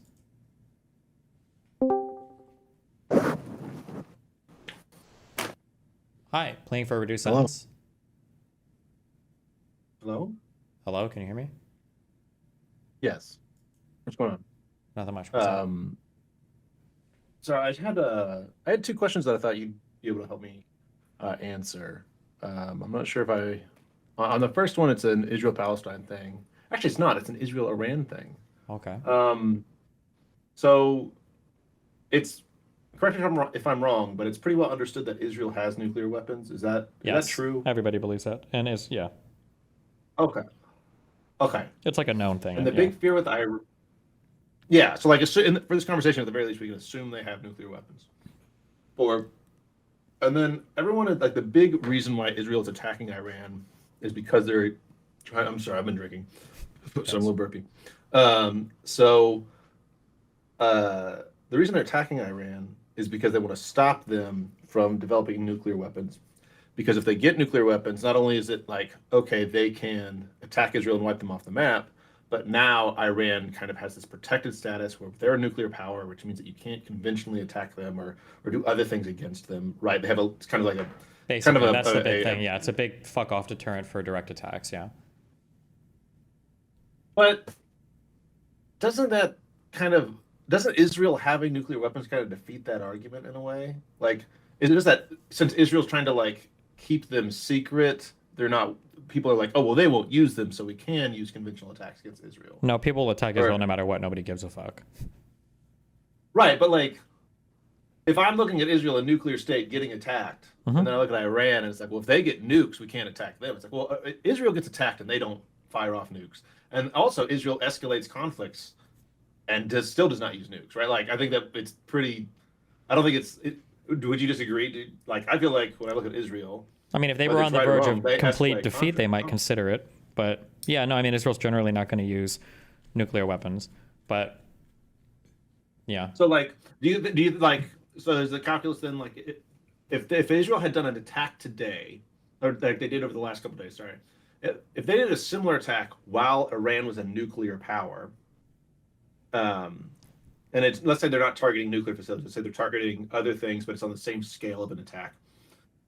Are they worried that Iran is going to use nukes in response to that, or just that we're going to be kind of keep upping the ante until we? Nobody actually really knows the question to that. People are just generally not happy for that to happen. Okay. Like nobody, like if the United States of America were to start flying openly F-35s to Moscow to go bomb it, like would Russia nuke us? Nobody actually really knows the answer to that. But the idea is just we typically just don't like it when people who have nukes are attacking each other or getting attacked.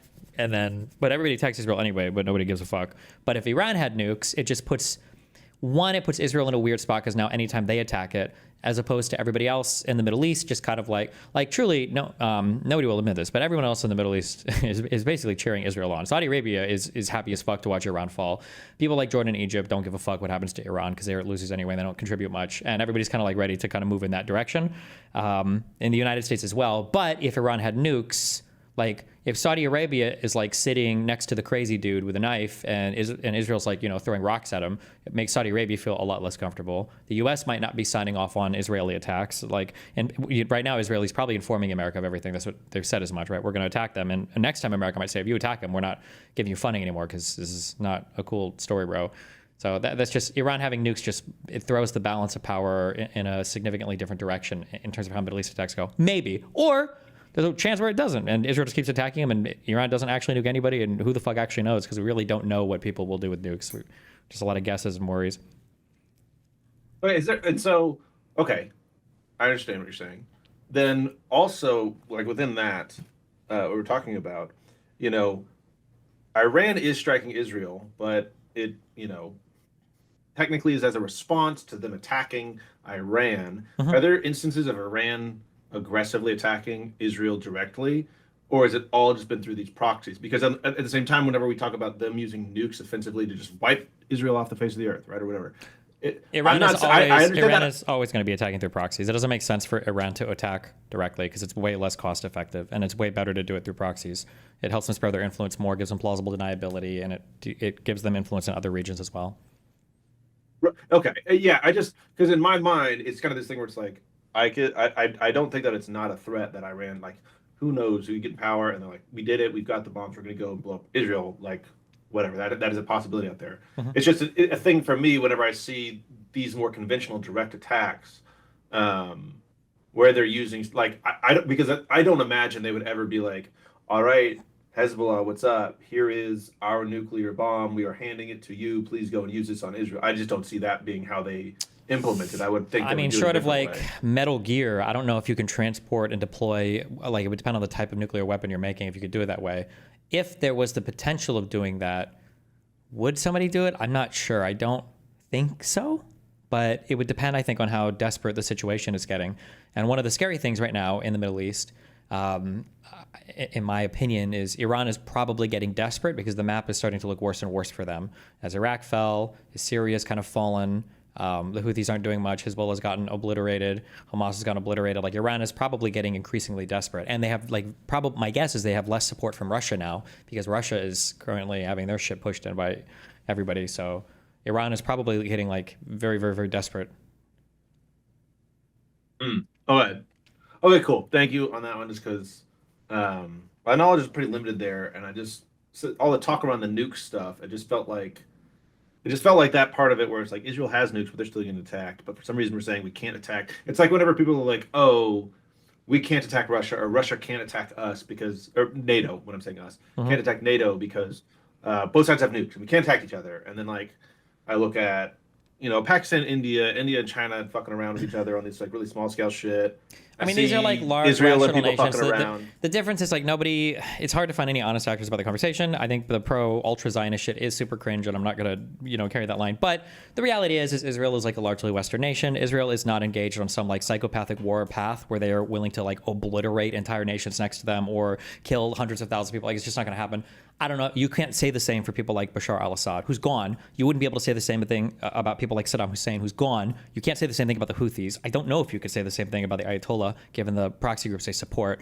But like everybody is roughly more comfortable, whether they're willing to admit it or not. Everybody would be more comfortable with Israel having nukes versus like really any of the surrounding countries, but especially Iran. Okay.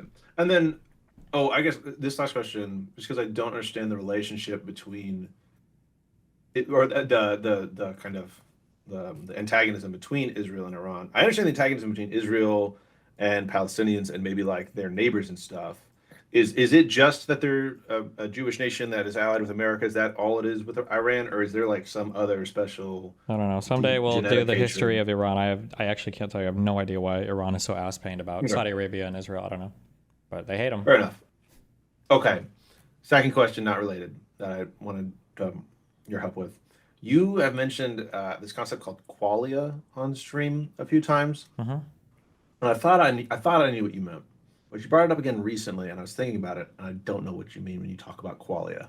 Qualia is just whatever. It's an experience that you have delivered from some sense organ. So like the sound of a thing is a qualia, yeah, or the ways a thing appears, yeah. Well, the experience of it. Yeah. Okay. No, I understand how you explain it. I don't understand what that explanation means, and I'll tell you what I mean by that. I think there can be like a data input, right? Sound is coming at me. I have receptors that can take in that sound.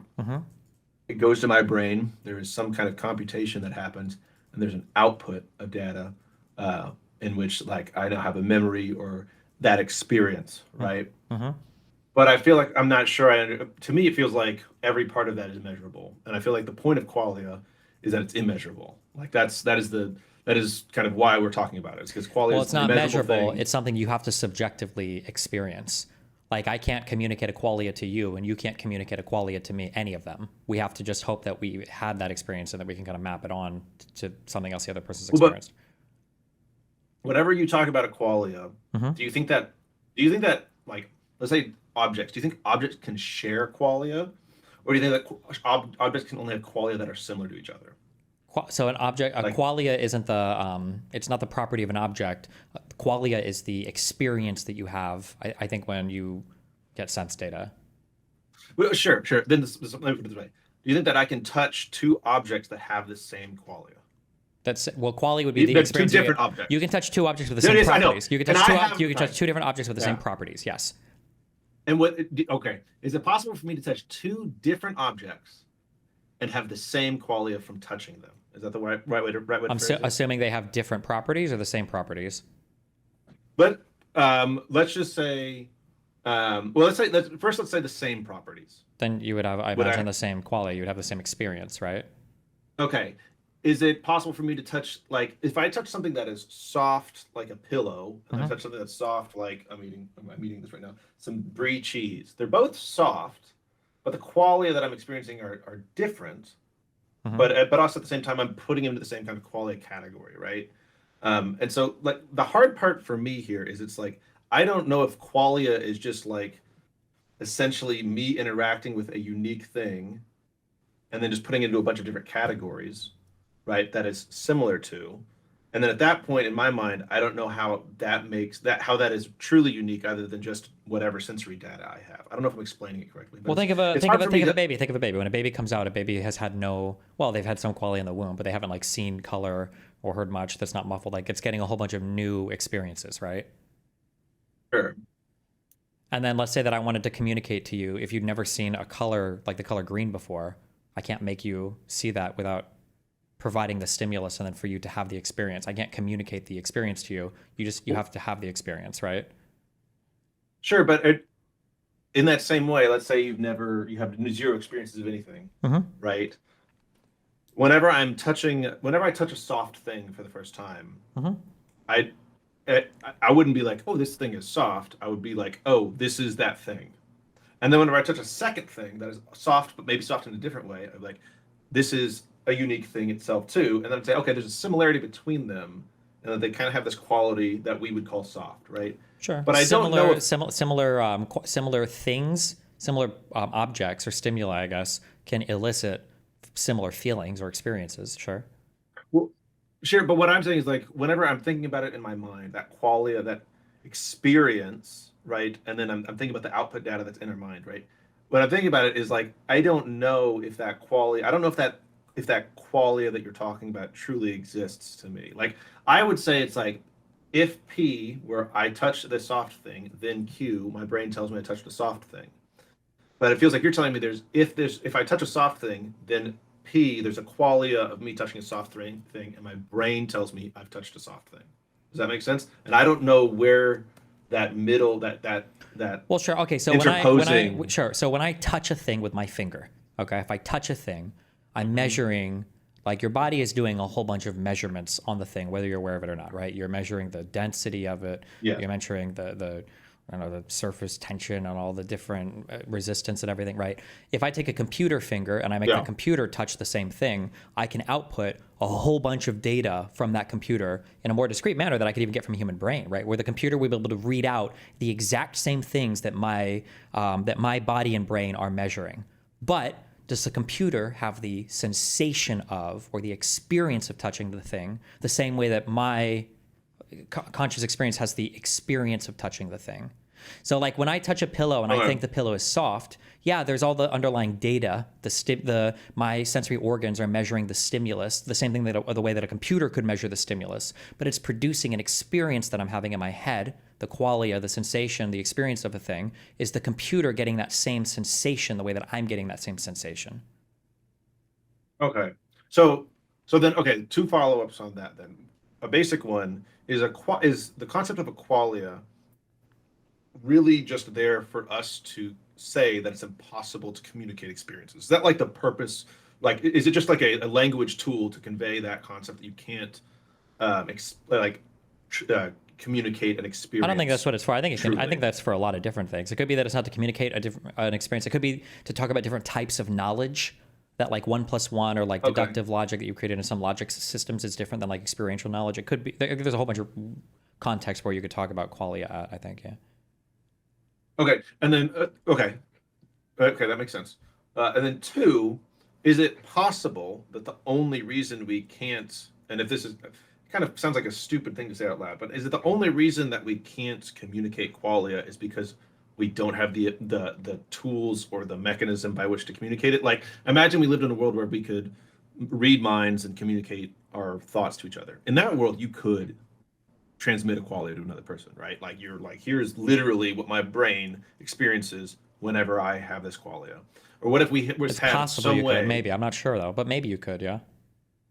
Right. Well, okay, but then it's like, but also it's like it's kind of like, hey, can you tell me what that feels like? It's like, well, considering I'm speaking to you with words and you're hearing it, that's not how you're going to experience this thing. Like right? It's literally like it's like saying like, can you like what does this say? And it's written in Chinese. Like, well, I don't fucking speak Chinese, but like maybe it says this, right? Or even if I can speak Chinese, I can tell you a direct translation, but that's not actually what it says, right? I think the problem here is truly that I just have too much of a lawyer brain, and it gets in the way a lot whenever I hear philosophical stuff. And so, like, I know it sounds like I'm speaking way too literally about this, but it is very hard for me to like think of like an experience separate from just data input, data output. So like, whenever you're saying it's hard to communicate qualia, I agree with you, but I don't know if it. And if this is not what you're saying, then correct me. But I don't know if it's because it's impossible to. To me, it feels a lot more like there's just either not the tools to do so. Well, like, I mean, like, tell me, like, what does the color red look like? Well, I would, if I was going to communicate a qualia to somebody, right? I would probably not use speech to do so. Sure, but what would you what would you use to communicate the qualia of red? And well, one second. I'm assuming you're saying communicate the quality of red without showing someone something red. Well, maybe, but if that's going to be your answer to show them, then what you're admitting that, well, not admitting, but like you're saying that like, well, I actually can't communicate the qualia. I have to present you the stimulus and then allow you to have the experience so that you can have now the experience. You have to you can't share the experience. You have to give them the stimulus so that they can have the experience on their own. Basically, you can't share it. Yeah. Right. If I, yeah. Okay. Then I think that might be where I'm running into, because it seems to me like, it's like if I do anything to the, like, let's say then we have mind powers and I project the color red into somebody's mind. Okay. Would you still say, well, I just gave him a stimulus and now that's all, that's why? Or am I in that moment, am I actually communicating it? The question is so far outside of like boundaries of knowledge for stuff that I would know about. There might be people that have like thought about this, but like that's why earlier I didn't grant that if you could mind connect directly, could you communicate an experience? Because I don't actually really know. I don't know if you. I don't know enough to say how you recall experiences. So for instance, when I remember a qualia, when I remember the sensation of the color red, am I re-experiencing it? Or am I just remembering how it made me feel? That's not necessarily the sensation. I'm not 100% sure there. So if I could like transfer the memory of a thing to somebody else, is that the same thing as communicating the sensation experience of it? I don't know. I don't know if I would actually grant that. I'm not 100% sure. But it's so far outside of what we are ordinarily able to do right now that I haven't really considered the question even. Yeah. That's fair. Okay. And so then as far as your, again, getting back to this kind of experiential thing, whenever you're saying there's an experiential thing, you're not saying, or are you saying it's an inclusive thing of data input, data output, or are you saying it is a thing that is interposed between them of, I experienced this thing and now I have a data output in my mind of that experience, or is the data output a It's hard to quantify this directly because you're talking about things that somebody experiences, and I'm not fully convinced that we even have the ability to see that. I think qualia to some extent is a big challenge to a materialist or a physicalist view of the world, because I can't see somebody else's experience or measure somebody else's experience technically ever. Like if I look at a computer, right, I can measure all of the qualities of a particular thing. We can look at a LiDAR that looks at light in a certain way and measures and all that bullshit. But does that thing have the experience of seeing light? That seems to be things that happen in this conscious part of our mind, and consciousness seems to be like an emergent property, so something different that emerges from the underlying interactions of all of our neurons. And like, can you measure that emergent thing? I mean, as of right now, we have no idea how to. We have no way to measure if a person is conscious or not. We just look at underlying physical properties that we think conscious is emergent from, and if those things are working, we assume that they're conscious, basically. Okay. I used to watch this show. It's called Dr. House. Have you seen it? I've heard it before, yeah. Or House MD? Okay. There was an episode, and I don't know if this is real. I don't know if this thing is real, but it was in one of the episodes of it, where they hooked this guy up to a machine, and then these wires came out of it, and then it went to a little screen, and they said, okay, think about this thing. Oh, for the eyes to go up and down? Was that the episode with Most Def? The guy with locked-in syndrome? I thought you'd only heard of this. Yeah. I feel like maybe you've watched more of it than me. Okay. But let's say that is a real machine, and we do that. We hook a guy up to it, and he thinks about a thing, and then we see, a picture of a baseball on there, and we show him that picture and go, "Is that what you're thinking of?" And he goes, I'm like, you can shoot me in the head if I'm lying. That is 100% the thing exactly I was thinking of, right? In that moment, is he transmitting a quality to me, or is he instead, is that just an underlying representation and not truly the quality? I don't understand what you're saying.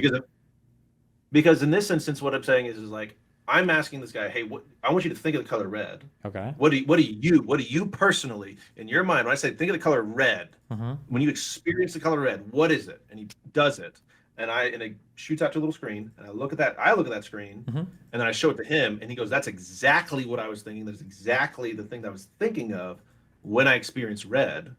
In that moment, has he now communicated to me his qualia of the color red?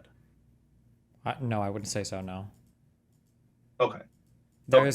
We don't separate this a lot. This is just like a big, it's like a philosophy or maybe a neuroscience thing. We don't think about it a lot, but we tend to group, like in common parlance, we just assume stimuli and experiences to just kind of be one and the same, but they are different.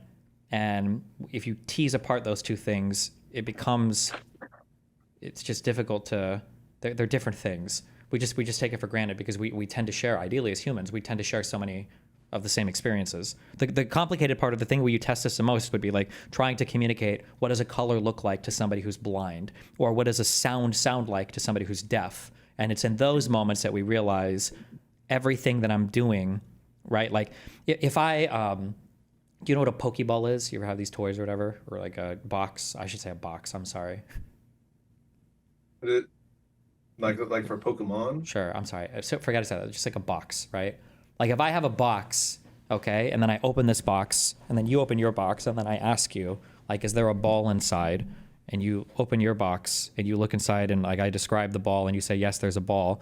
Like I haven't sent you the ball, right? We just both have our own balls. And when we describe them to each other, they sound the same. But I haven't sent you a ball. We both have them in our respective boxes, right? I think that the stimulus is is I guess like the physical properties of a thing, but the quality is like actually having the thing itself. And if you've never, ever, ever, ever, ever had the thing, the only way that you can have a thing is for somebody to literally give it to you. They can't describe it to you. It's not going to be the same. It's not the best analogy, but. No, it's fine. But let's say that whenever we're looking at our balls and let's say you say to me like, oh, it's round, right?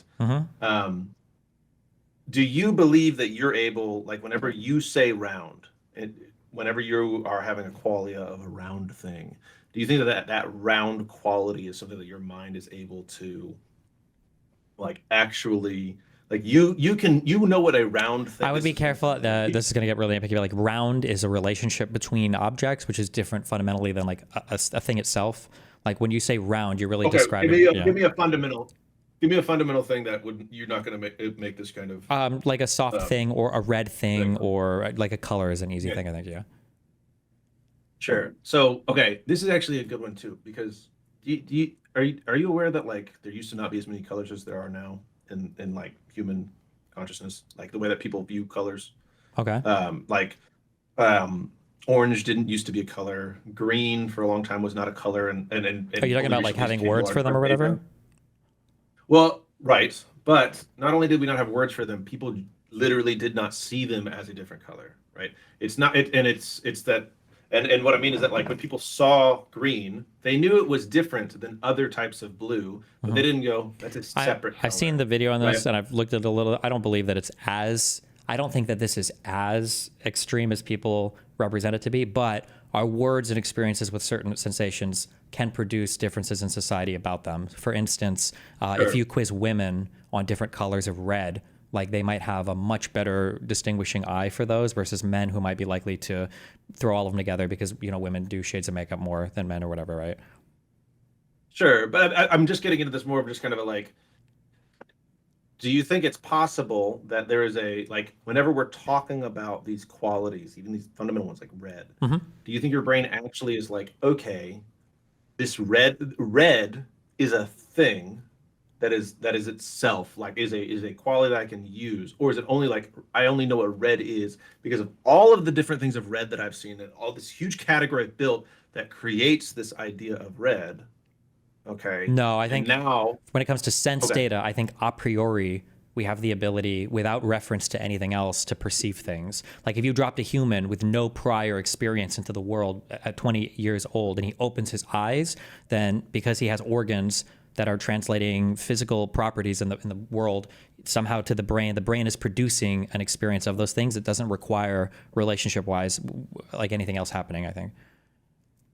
Okay, because in my undergrad, I learned how to read ancient Greek. And so we would translate these old documents. And it's interesting because in them, the way that they used color and described color was very different, right? And there's a very famous line of, I don't think it was Homer. It could have been Homer. He describes the ocean as being wine dark. He says it's a wine dark ocean. Okay. And a lot of people took that and said, you know, did ancient Greeks have a word for blue? And there was this big debate about whether or not at the time that Homer wrote this, whether or not they had a term for blue. And there was another discussion around it where people were saying, well, there might have been words for color, but the way that the Greeks didn't categorize things is that they didn't actually view them in forms of color in the way that we do, where we look at something and immediately go, that's a red car. They would just say, well, they wouldn't have cars. They would say they wouldn't say that's a red horse. They'd just say that's a horse, right? And if someone, but they wouldn't categorize it in their mind with a color, right? That wouldn't happen. I feel like there's like a world conceptually where I understand what you're saying. I have a hard time believing that humans haven't always categorized things by color because our visual system is quite sophisticated, and I think it's very beneficial for us to be able to see different colors and things. So it's hard for me to believe that colors were just totally irrelevant, but they, like, our eyes evolved. We have like whole like rod cone system for night vision and for color vision that we would just not rely on. Yeah. Well, sure, but animals can see color, but I don't know if animals have a concept of color. If they can see color, they should have the experience of color. And not all animals can see color, actually, I think. Okay. I think this is helping me. So like, because like you're saying, like a thing that does not have the concept of these categories is still experiencing them, and that is the qualia itself, right? And like, to be clear, qualia is separate. It has nothing to do with categorization or even language at all. Qualia is just the conscious sensation of the experience of a thing, absent any other type of organization or whatever else. Yeah. Okay. So then it's a thing that we can't communicate, right? And it's a thing that we, at least I do, have a hard time defining. And we can't locate it in the mind, I'm assuming, right? Not really, but... yeah.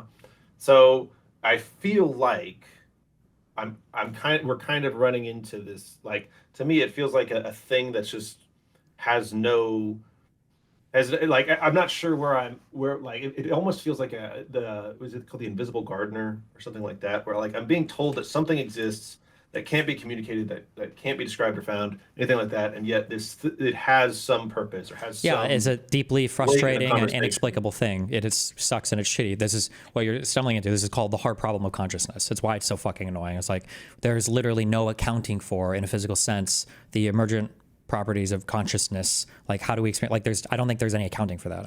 It's possible that we can't actually account for that ever, that it's just because we're subjective creatures who exist within some conscious interpretation of things, we literally can never see it or quantify it in any way, size, shape, or form.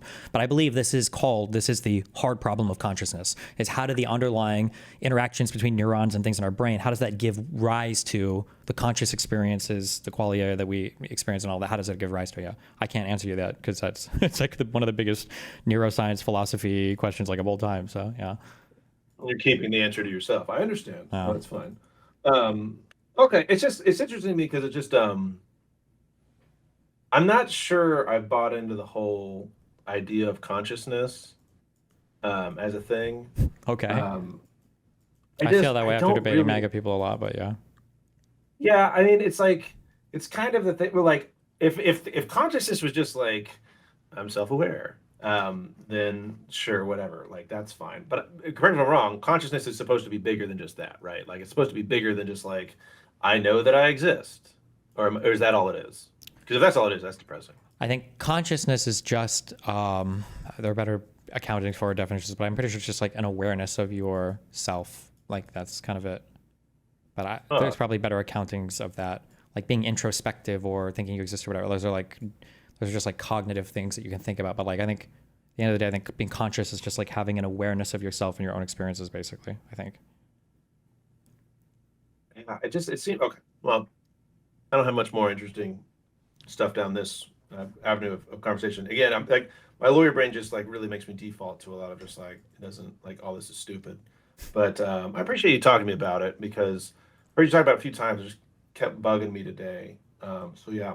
Oh, hey, I appreciate it. You have a good rest of your night. Yeah, have fun. Be careful, don't die. All right. Oh, hey, real quick, everybody. Hey, everybody in chat. We just watched a video that showed you how stupid it is to talk to cops. Don't talk to cops unless you get a lawyer with you. All right. I know Destiny said that to you. I'm a lawyer. I'm telling you, don't talk to cops without a lawyer. Okay. Based. Be careful. All right. Love you. Love you. Bye. All right. Stay safe. Be careful. I love you guys. We have to get my TikTok account is good to go. We need to do this tomorrow. We need to start.